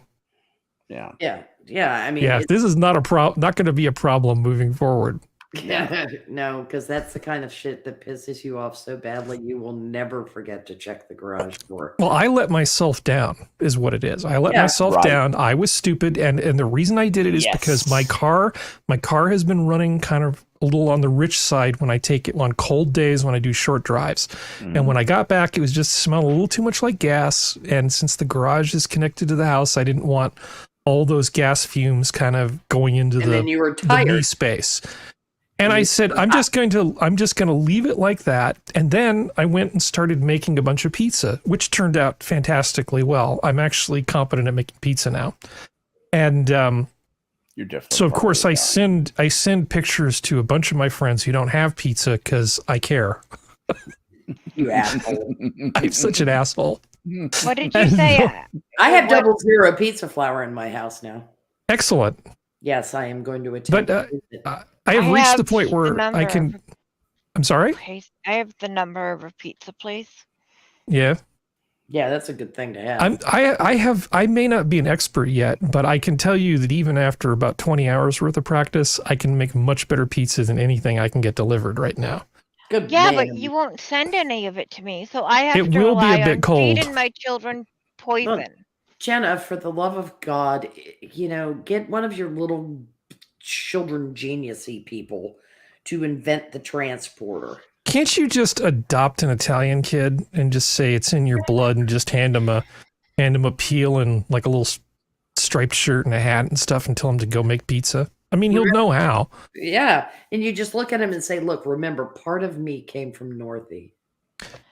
But I made 3 But, dough balls and I Harry, all made you 2 have- I made 2 sort of Neapolitan style ones, which turned out really well. Okay. And then the third one, I thought, I'm just going to make, that's not pizza. That's a croissant. the hunter's chicken thing. What's that called? Oh, the chasseur. Chicken chasseur. Yes. Yeah. That's the chicken thing. So that looked I pretty made- good to me. it is awesome. pretty good. And it turned out really well. Better than most cacciatories you see. It's a similar dish. It's And- actually not that hard to kind of cook if you just kind of like enjoy it and get in the habit. And the fact that it's like a voluntary thing is nice because if I want to, I can just have somebody else cook, right? Yeah. But I actually enjoy cooking and I like cooking for my friends and stuff. So I mean, I'll semi-regularly make like bread or brownies or cake or cheesecake or something, and I'll just make twice as much as I need and give half of it away. I may be an asshole, but I'm not You're a always an generous asshole. I have to keep people guessing, so I intermittently do really nice things and then send pictures of pizza to that just people who makes are you a hungry. Generous asshole. Yeah. I made tacos tonight for dinner. You did? Did you make dinner for everybody? No, Or like she the didn't whole make it for me. compound? I only feed the ones I like. Okay. Well, the rest of them are in their rooms with no power and no doors. Good for you. It gets the other ones working harder. Yeah. But yeah, life has been pretty interesting. It's I'm just so happy that when you first start out making pizza, what ends up happening is most of the topping, as you try to put it like on the pizza stone, just sort of comes off the pizza in advance, just sort of flops onto the pizza stone, and then there's smoke and crying. I'm now at the point where I can actually put pizza on the peel and then put it on the pizza stone, and all the topping stays where it's supposed to be. Oh, good lad. Yeah. Things are great. That's actually hard to do. It is. You watch how because when you're working They with have- a pizza oven, they've got the flat peel and the broad flat space where they can do the shuffle. Mm-hmm. And it's very difficult to do that in an oven, in a home oven, to do the shuffle. I mean, I don't have a double-sized Viking oven, that you can kind of do that slide You know, like the with the tablecloth maneuver. So Mhm. yeah, and I mean, you have a solid pizza stone, or do you have like 4 individuals that are together, or? I have a couple pizza stones. They're all solid, but the third pizza that I made, which I set aside, was I actually made a Detroit style one. Oh, cool. And that, even though I half-assed it, like I just did it based on what I know it's supposed to look like, I didn't use a recipe or anything. It actually turned out really well. I was really surprised. Detroit style pizza is, I think, more maligned than it should be. People think that it's not. It's kind of lesser, and no, I view each kind of pizza as its own sort of thing. Lawrence Brown, who does a YouTube channel called Lost in the Pond. Mhm. He's I Brit. love him. I know, he's wonderful. It's a Brit who lives here. Been living here for 14 years, married to an American woman. In Indiana and Chicago. Yeah, he's in Chicago now. And he was talking about pizza, you know, things Americans do way better than Brits. It was one of those things. And he said, it's, you know, it's kind of obvious. There are a lot of Italian Americans.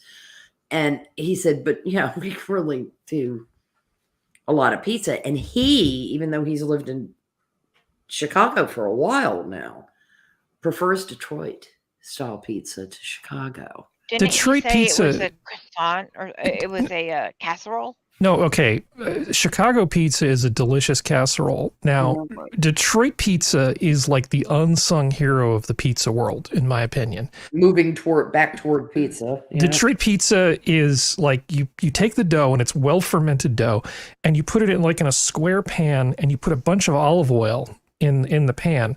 So between the brick cheddar and the mozzarella on top, the oil from that and the olive oil underneath, it's almost like a crispy focaccia with like a lot of topping on it. Mm-hmm. And that's not really doing it justice. It is freaking good.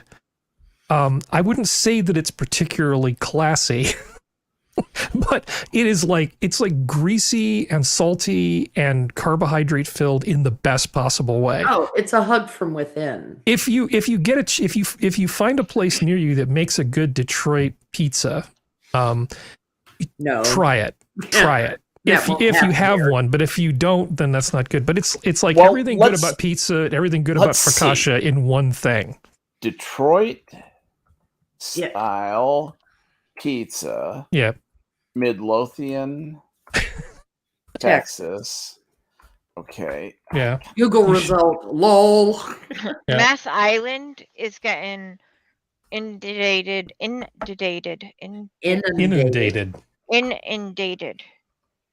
I say it right? There's a place. There Inundated. is a place.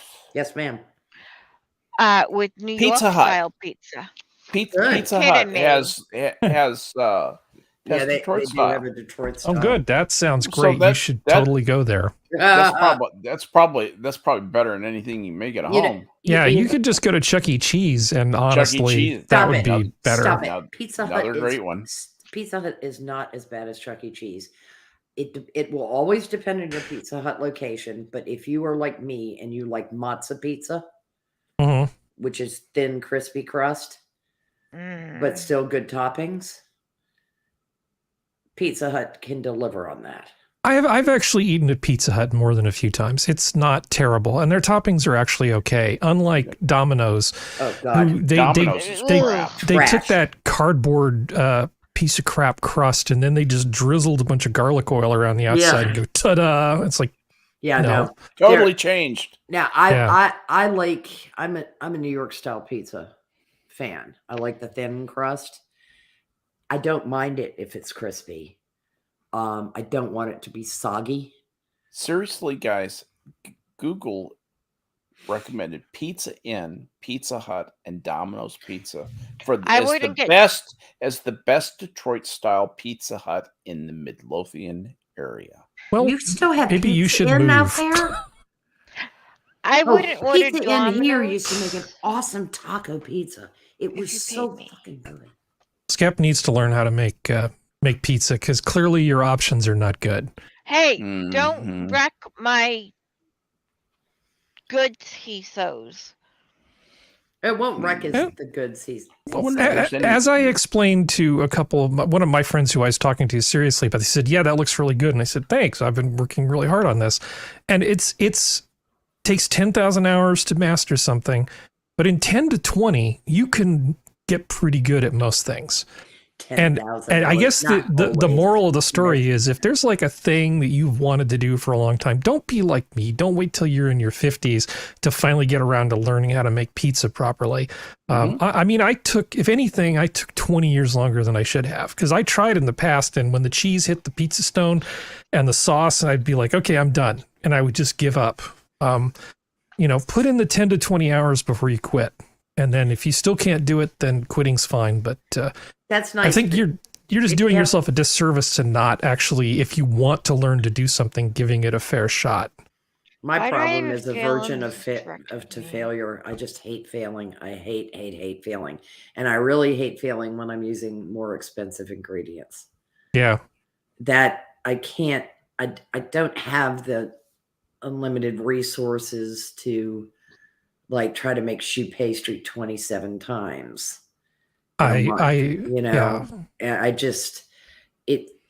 just so frustrating too. Well, and the thing is I know I'm not stupid, and I have rudimentary understanding of kitchen functions and how things are supposed to work, but then I get mad. I get frustrated, I get mad, and I quit. I'm just going to take my ball and go home. I know I get petulant. I can feel it building up in myself. Like, I didn't get this right. It's like the last chili verde I made. I was so goddamn mad the entire time, and it's like, I can't let it go, because it's like, God, I knew I shouldn't do it that way.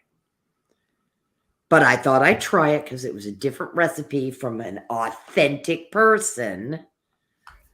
And it's like, fuck your authenticity. That's not how you cook a pork butt. Yeah. And don't you hate it though, when you go with the so-called voice of authenticity over what your own head is telling you?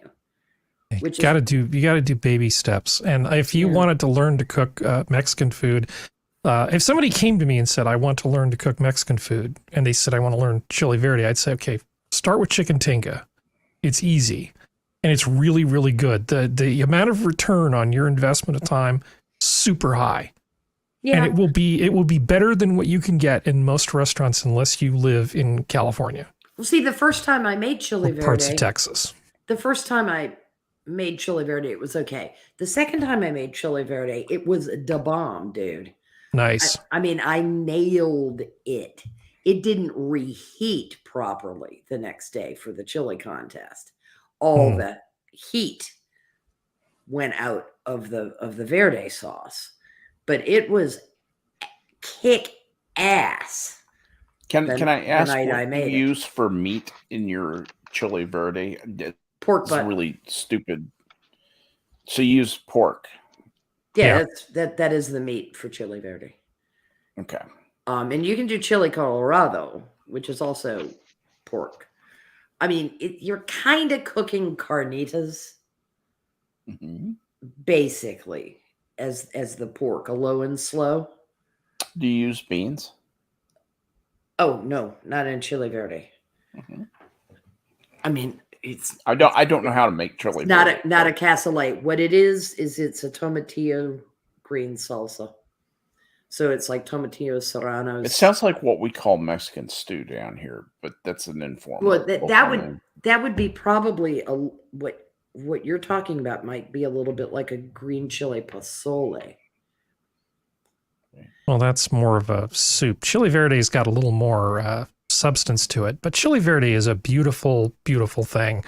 I rather like it. Now, there is the Southwest variation, which is like hatch green chilies that have been roasted, and then they make like a green chili, kind of like a chili verde. But then what they'll do in some places is take like a small individual bag of Fritos. They will just cut it so there's like a slit, and they will pour it right into the center. I don't and they get call that. it they call it Frito pie. The Mhm. combination of Fritos corn chips and the green chili, Hatch green chili sauce is actually ridiculously good. Yeah. That is my wife's favorite dish. I Really? kid you She not. is a woman of She- class and discernment.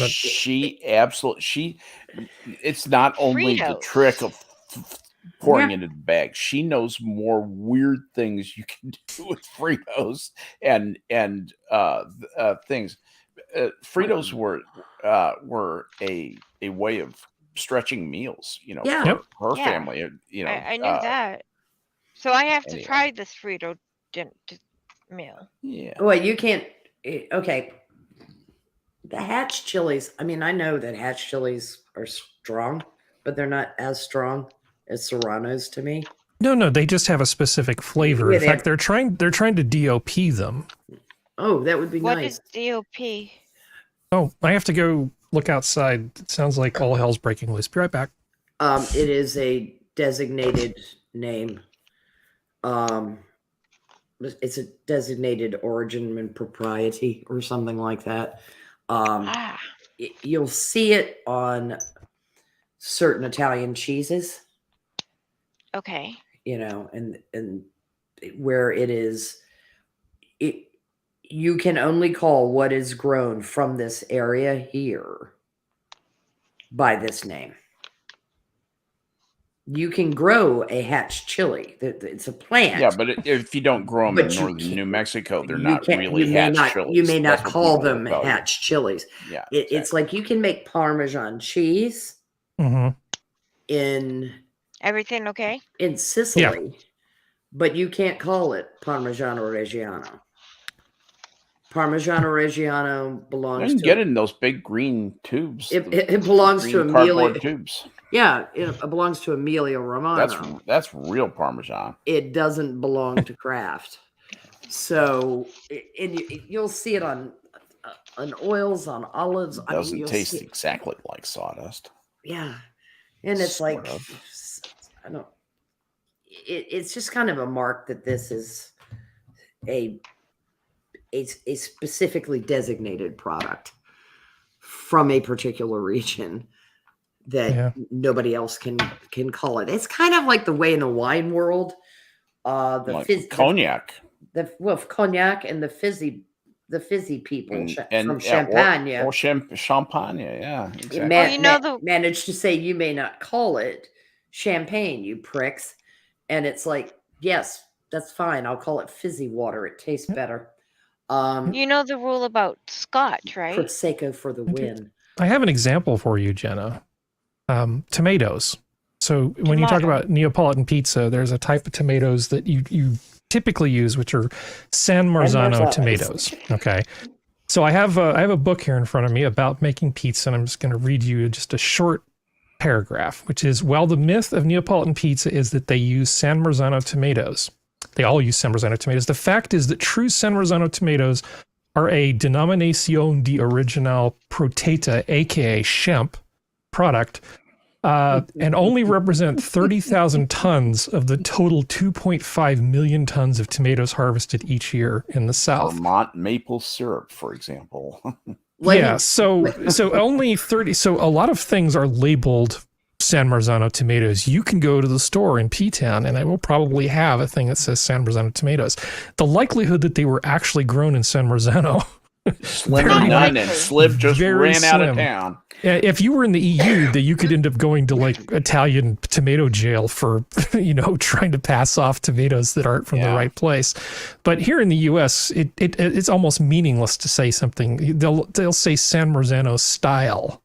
Yeah. Which is actually what I used to make the sauce for the thing. I used a San Marzano style tomato, which is similar from California, but it's not grown on the volcanic soil on the side of blah, blah, blah, blah, blah, blah, blah. Yeah. To get the DOP designation. I don't think Carrie's been to Pompeii. Denomination of origin protected. Yeah. Protected. Chimp. It's like the Appellation Contrôlée. Exactly, except Italian. Yeah, exactly. Yeah. And It's fine with me if New Mexico wants to do that. People can buy hatch chili plants, plant them in their yard, and go, fuck you. Yeah. Which is what they do, because you can also grow your own San Marzano tomatoes. You're gonna make me use the T word. I can just feel it. Oh God. What's the T word? Terroir. Yeah, I know. I know terroir has a great deal to do with it. Yeah, things, depending on where things are grown, they end up tasting dramatically different. They can. And you can mimic, in some cases, soil. If you're like container gardening. Yep. But you cannot necessarily mimic climate without rigorous control. So you're going to get an approximation. You're not going to get the original. Yeah. Well, I mean, I have an example of that. Well, European wines and California wines from the same latitude will be dramatically different because of if you were to graph the peak solar intensity or average solar intensity throughout the year, you see that those curves look completely different for California than they do for, say, Burgundy. Mm-hmm. So if you look at a Pinot Noir from Central California and a Pinot Noir from the same latitude in France, you will end up with two very similar but incredibly different wines because just so much of the climate's difference. That's all you need to know about terroir. And I just feel like a pretentious idiot. I feel like I should punch myself in the groin for using that word every time I say it. Wait, what word is that you're saying? Tell terroir. It looks like you're spelling terrier with I-O-R, but it's terroir is it's pronounced. And I mispronounce everything, but I actually know that's the correct pronunciation. What is T-R-R-I-O-R, I believe is how it's spelled. I-O-I-R. I-O-I-R? T-E-R-R-I-O-I-R. Yeah, try that. Google will fix our stupidity. Or it's just simply... I'm not even going to try to spell it. I can barely spell my name. I thought it was T-R-R-I-O-R. The O-I-R. natural environment in the complete natural environment in which a particular wine is produced, including factors such as soil, topography, climate, and white privilege. And it's terroir, T-E-R-R-O-I-R. Does it say white privilege? Yeah. Yeah, Not just the composition of the soil, but the size of the rocks in the soil change how the thermal characteristics affect the wine as the cycle of heating and cooling goes on during the day. There's so much that goes into winemaking, but other things manifest it too. Things just taste different from different parts of the world for reasons. Wine isn't the only plant that is affected by terroir. Well, tea is definitely affected by it. And coffee, and yep. There are a lot of tomatoes. We were just talking about tomatoes. Yeah. Sandy soil versus volcanic soil versus, you have to blast a hole to get the plant in because of hard pan. You're just, whether it's just topsoil from Home Depot in a pot, it's an entirely different ball game. So I have heard terroir used to apply to other plants. It's just that it is the common term for, particularly when you're dealing with what grape variety is going to work best in what environment. Why in the Santa Ynez area versus north of the Bay Area. You've got different stuff. You got a valley here with a this, that, there, and the rocks this size and a blah, blah. Well, that's going to be better if you want to do your Cabernet Franc there. You can get variations in the way wine tastes row to row. Yeah. In some vineyards. Now, when you're not taking it all and putting it in a giant pot where you're trying to create a consistent product, right? You may have different fields in the same vineyard or different sides of the same field producing different types of grapes. So it's the same reason why a spirit maker might decide to do small batch or single barrel type things, and the expression of stuff is different in the single barrels. Whereas a lot of times, and there's nothing wrong with this, I'm not saying one's better or worse, somebody just goes, I like Jim Beam, it tastes the same way every time, I'm just going to buy Jim Beam, shut up and leave me alone and stop trying to take my money. That's a totally fine way to go through life. If you don't need a new hobby, trying to differentiate between different barrels of whiskey, knock yourself out. It's just a stupid thing to do until you're dead. Most things are. Yeah, and I mean, some people Well, just I like don't- testing their palates. You're not Sorry, wrong. we need to discuss that. Yeah, he's not My wrong. about nihilistic that. flavor of semi-stoicism, yeah. Sometimes seriously, I would like to get together, and because one of the smart people I listen to online is a guy named Ben Shapiro. Ben Shapiro always goes into this thing. Look, if you want to be like an atheist and you want to deconstruct everything and think that life is this, meaningless, blah, blah, blah, blah, I would like to take that point of view that of that nihilistic person and say, what's wrong with that? What's really going on here? And talk about what the universe is and what people's opinions are about what's really going on in the universe. I truly would like to discuss that. We could. And if anybody knows any, it's a hard thing to figure out, because this is one of those games where part of the game is figuring out what the rules of the game is. That humans have been dumped in. That's the way I think of humanity as being, it's like the movie The Game. And we've just, humanity's been dumped in this game. And here, we wake up, beaten up in a cellar in Mexico, tied up, and, It's we like don't know why we're here. It's like quantum leap with a dash of Kierkegaard. Sorry. I used to watch No, you were Quantum Leap with saying my you dad. wake up in a cell in Mexico and you're beaten up and you're like, that's. Yeah, Yeah. we wake up on this earth, and what is going on here?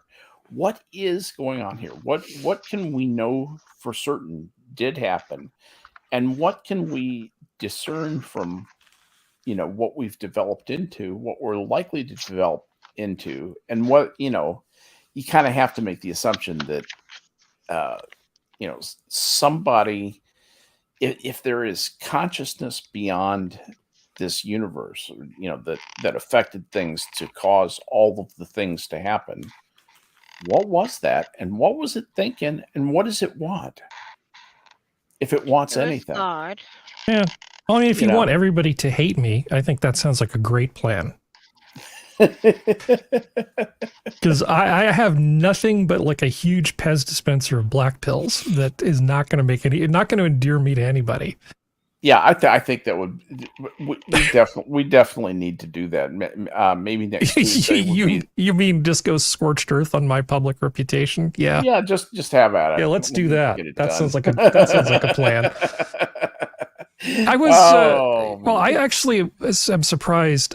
Tom Segura, in his little Your Mom's House comedy network thing that he's building, he had in his most recent episode of a show they call Two Bears, One Cave, which is just two dudes talking in a room, comedian types. He had on a guy who I guess goes by the moniker of the Daily Stoic, and who's written a series of books on Stoicism. And he's very young. And it was like, wow, I'm not used to seeing young people talk about Stoicism. It makes me happy that they're even having this conversation. Now, whether he's to Stoicism, what's that guy? The annoying, tiny, Four Horsemen atheist guy, the one we talk about, Sam Harris. Sam Harris. Yeah, it is basically what Sam Harris is to atheism. I don't know. I mean, but I was glad to see that they were having that conversation in what's really a very mainstream venue. But you will see people like every now and then I'll watch sort of the Chrissy Mayer universe with all the girls talking and doing their thing. And they brought in, I think her name's Anna. She goes by That Star Wars Girl. And I heard her talking while I was just doing stuff. I'm just wandering around and I just have stuff playing on the stereo. I have YouTube pumped through the stereo with 100 watts. Not turned up all the way, but I can hear it throughout the house. It's probably why the police knock on the door. And I heard her and I was like, holy cow, how on earth is this late 20-something woman so nihilistic and stoical? Because if you listen to her talk, you go, that doesn't sound like something I would expect to be coming out from the cute Star Wars girl. This doesn't make any sense at all. And I'm just taken aback whenever I see anybody sort of channeling their inner Marcus Aurelius at all. Yeah. It's just, I don't expect it, but I'm kind of like, yeah, okay, good. Maybe there's a little more depth there than I would have expected. Did it sound like real Marcus Aurelius or? No, I think her personal take. I think Aurelius. it was her personal take, and she just sort of arrived at it organically. Yeah. And I'm like, oh, okay, cool. Yeah, I'm 10 points to Gryffindor. My estimation of her became maybe she's actually more interesting than I would have thought. Because I mean, a number of people that are just sort of in that sphere are just kind of I don't know, just kind of hangers on in a way.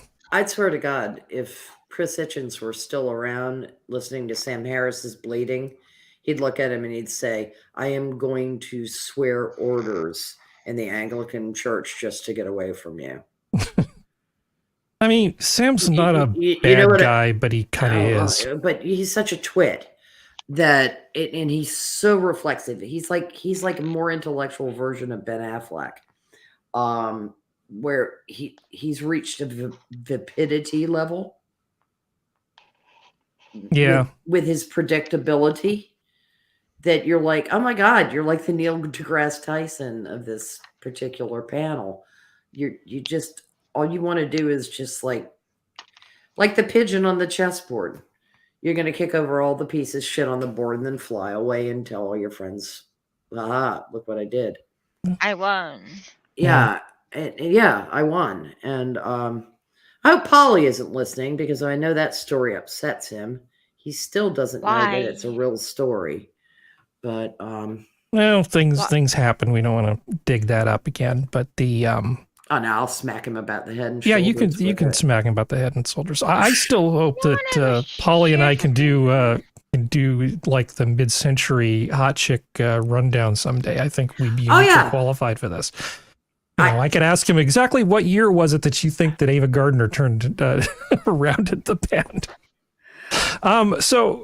But in all seriousness, the thing about Ben Shapiro, just to give you the Sinatra. well, to give you the really short version of what Skep's talking about, my problem with somebody like Ben Shapiro is that coming up with the answers that Ben has to the important questions in life, his answers don't really get you anywhere. They're not really answers, because every answer that he provides, it leads to 20 more questions. It doesn't get you any closer to understanding much of anything. Because if you say, well, why is this? Well, because meaning of life is defined by God, blah, blah, blah, blah. You do that. And then you go, okay, well, where do I go from there? Because then I have to. You don't go any farther. Because yeah, exactly. It's a non-answer to a question. It's not useful to somebody like me who's trying to understand something. It's a pointless answer. And if it works for somebody else, fine. But it doesn't, doesn't work for me, though. It doesn't work for me. You got to do a lot better than that. Yeah. I mean, it's almost more interesting to talk to the people who believe that the universe is a simulation than it is to talk to somebody like Ben Shapiro. That's a more interesting conversation in my mind than just somebody saying God did it. Someone believes we're like... Lots of people do. In a simulation. They believe that reality is actually a simulation. Who fucked them up as a child? They watched The Matrix in the womb. I don't know. No, their reasoning for that is more interesting than that. I still think it's stupid, but I'm sorry, Skep, for swearing again on your. But the difference, the difference between that answer and just saying God did it, and specifically Ben Shapiro's notion of God. Because, I'm the arrogant person, when somebody else is claiming to know the mind of God, somehow that makes it, and me not agreeing with them, that makes me the arrogant person, right? It always does. always does with that type, though. Exactly. But Wait, that's not fair to people that believe in God. No. No. I'm listen talking to about people other coming after. opinions. Jenna, Not coming about me, but no. The point is, if you had two conversations, right? One conversation with Ben Shapiro about the nature of reality, right, and then you have another conversation with the person who says the universe isn't really real; it's a simulation, and we live inside a simulation. The conversation with Ben Shapiro hits a dead end immediately. Because there's nowhere you can go based on the way he's arguing from faith. The conversation with the person who says that the universe is a simulation, you can actually ask questions.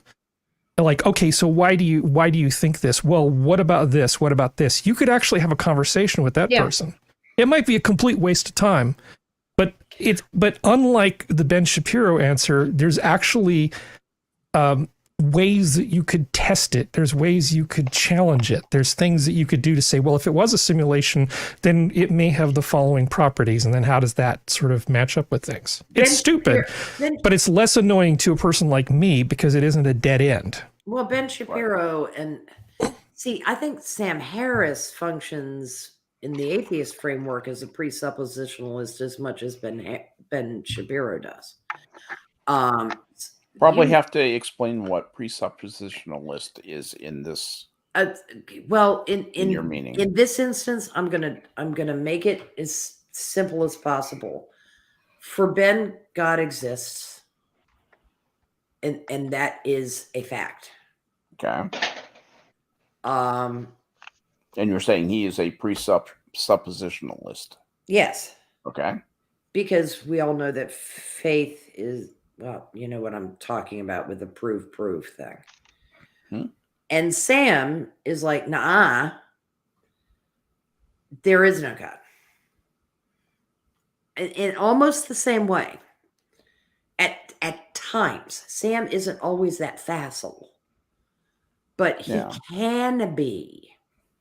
He can be, well, there's the Big Bang and the blah, blah, blah, and the dark. And it's like, okay, you're citing things that don't demonstrate the point. Both of you are arguing from faith, one of positive, one of null. Neither one of you are arguing with proof. So stop calling each other names. You know what I'm saying? There isn't. Are you saying that religious faith does not prove the existence of something? Is that what you're trying to suggest? Absolutely. Because that's your knowledge. Yeah, it's a different type of, okay. In today's parlance, that would be considered, one's emotional knowledge, one's emotional quotient. Faith is just that. It's an emotional aspect. But for the genuine hardcore atheist who will not under any circumstance call themselves an agnostic because God damn it, they know there's no God. They're doing the same thing because they can't prove their point either. They can't prove. They have faith too. They just have faith in nothing. That's it. They have faith. They have faith in the null God. Well, they try to reductio ad absurdum. Yes, lonely way in a way is what they try to do. They try to indirectly do it, but the key thing to my mind has nothing to do with any of this, which is the nature of humans and what it means to be human and what human drives are and how we arrived at the position where we're at. Because whatever answer somebody comes up with, it's going to be the answer that gives them the most satisfaction. And I mean that in the broad sense of emotional satisfaction. So to my mind, Ben Shapiro's answer is not emotionally satisfying because it leads to more questions. To him, it's emotionally satisfying because it stops questions. We have a fundamental difference in our disposition, which makes it so that we just don't agree about that. And the difference between me and other people is I don't care what other people think. As long as they don't get in my business, you can believe that the world is on the back of a giant turtle. You can go full Dogon mythology. I don't give a crap. I'm more than happy to let other people live their lives the way they want to live it, as long as they don't get in my face about stuff. It's Tuesday. Harry identifies as an Iroquois. It's okay. All right. Yeah. I just No, I want it like the giant stated. turtle. I like the turtle. Yeah. Because I've I like always- turtles. Yeah, I've And always- it's turtles all the way down. Yeah. I just want it Yertle the stated turtle. that you can't assume every religious person is gonna go, "Oh, how dare you!" and then clutch the pearls. Well, he and didn't say leave. that. No. He didn't I say mean, that. I have talked to religious people, you know, and it only gets to be kind of awkward when, you know, you're having lunch and you think it's a business lunch and it turns out that, you know, some chick sort of wants to date you. And I was like, oh, this is interesting. This is not something I anticipated. And then suddenly you start talking about religion and then you kind of go, you see a switch go. It's like, this is something that's really important to me. Well, it's not important to me at all. And then, you know, you both go your separate ways. You never that's know when- you never know when the religious thing is going to rear its ugly head, right? Yeah, You know, well, people possibly. have their different opinions. That doesn't mean that she isn't a friend of mine. It doesn't mean that she wasn't a valuable customer of mine. It just meant that you know, we weren't going to date. Yeah. Well, and I mean, That's all it meant. That's the sum you total think- of what mattered. She didn't treat me like crap. It's just I suddenly was no longer somebody she was interested in. Not that I was looking anyway. Me being extremely religious, do you think lower of me? no. Well, how long have we known each other? What, 3 years? 3 or 4. Have I ever treated you in a manner that makes you think that I think lower of you? Well, I was just gonna say, because I don't think lower of you because you're not religious. I think everybody has free will. Yeah. That silly Steve, little man. thing people forget about. That you can make your own choices. Well, if God did create me, he created me to be skeptical. And unfortunately, if God created me to be skeptical, which then my skepticism doomed me to like eternal damnation, that sounds like a pretty shitty God. And I don't believe that a God like that would exist. See, I don't think if you- God exists, I have a think feeling that I'm okay with him because I'm at least trying to be honest and decent about stuff. I don't think in any way you'll be damned. No, I don't think you'll even be like side-eyed. yeah, first circle of hell's where all the fun people are anyway. What I get sick of is people thinking that Mormons worship Joseph Smith. We don't. Oh, there are a lot of. They're always, Jenna. This is a standard operating procedure throughout time. Ask the Jews. Sure.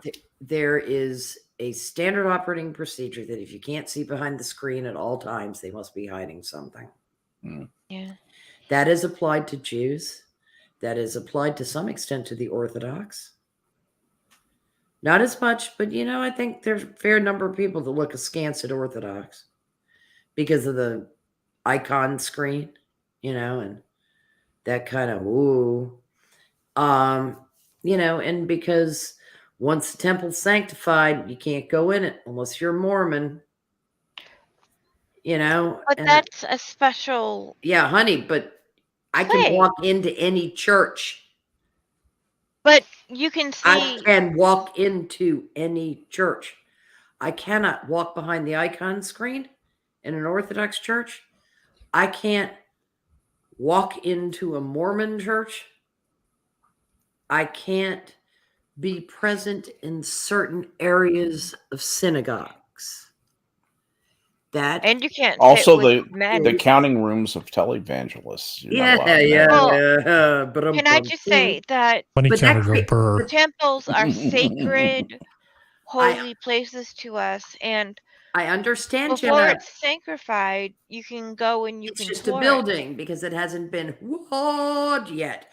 But I get that, Jenna. But that creates a hidden mystery. Which I get, And so people are I going don't to have- be suspicious. It's like the Scottish Rite people, okay? Look at how people talk about Masons. Because Good of point. these secret things.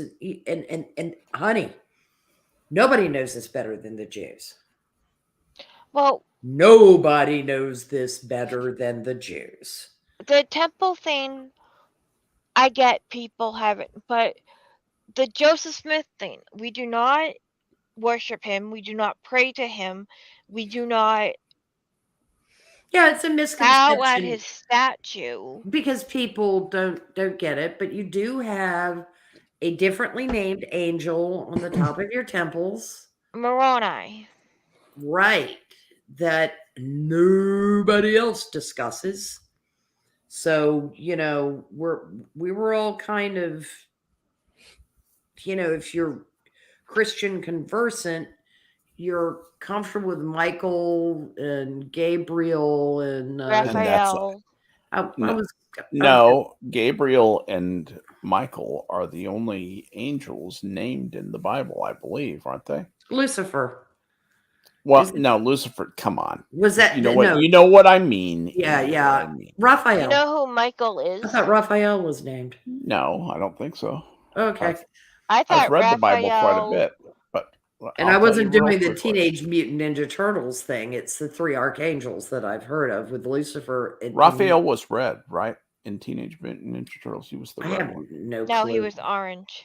I never Was he orange? saw a Teenage Mutant Ninja When I Turtle. was Are you little, sure? when I I thought was that was about Donatello was blue. Okay, or Michelangelo. when I was like 5 or 6 years old, my brother and I were talking about Michelangelo, Donatello, Raphael, Leonardo, and my aunt was so impressed until she found out we were talking about turtles, not paintings.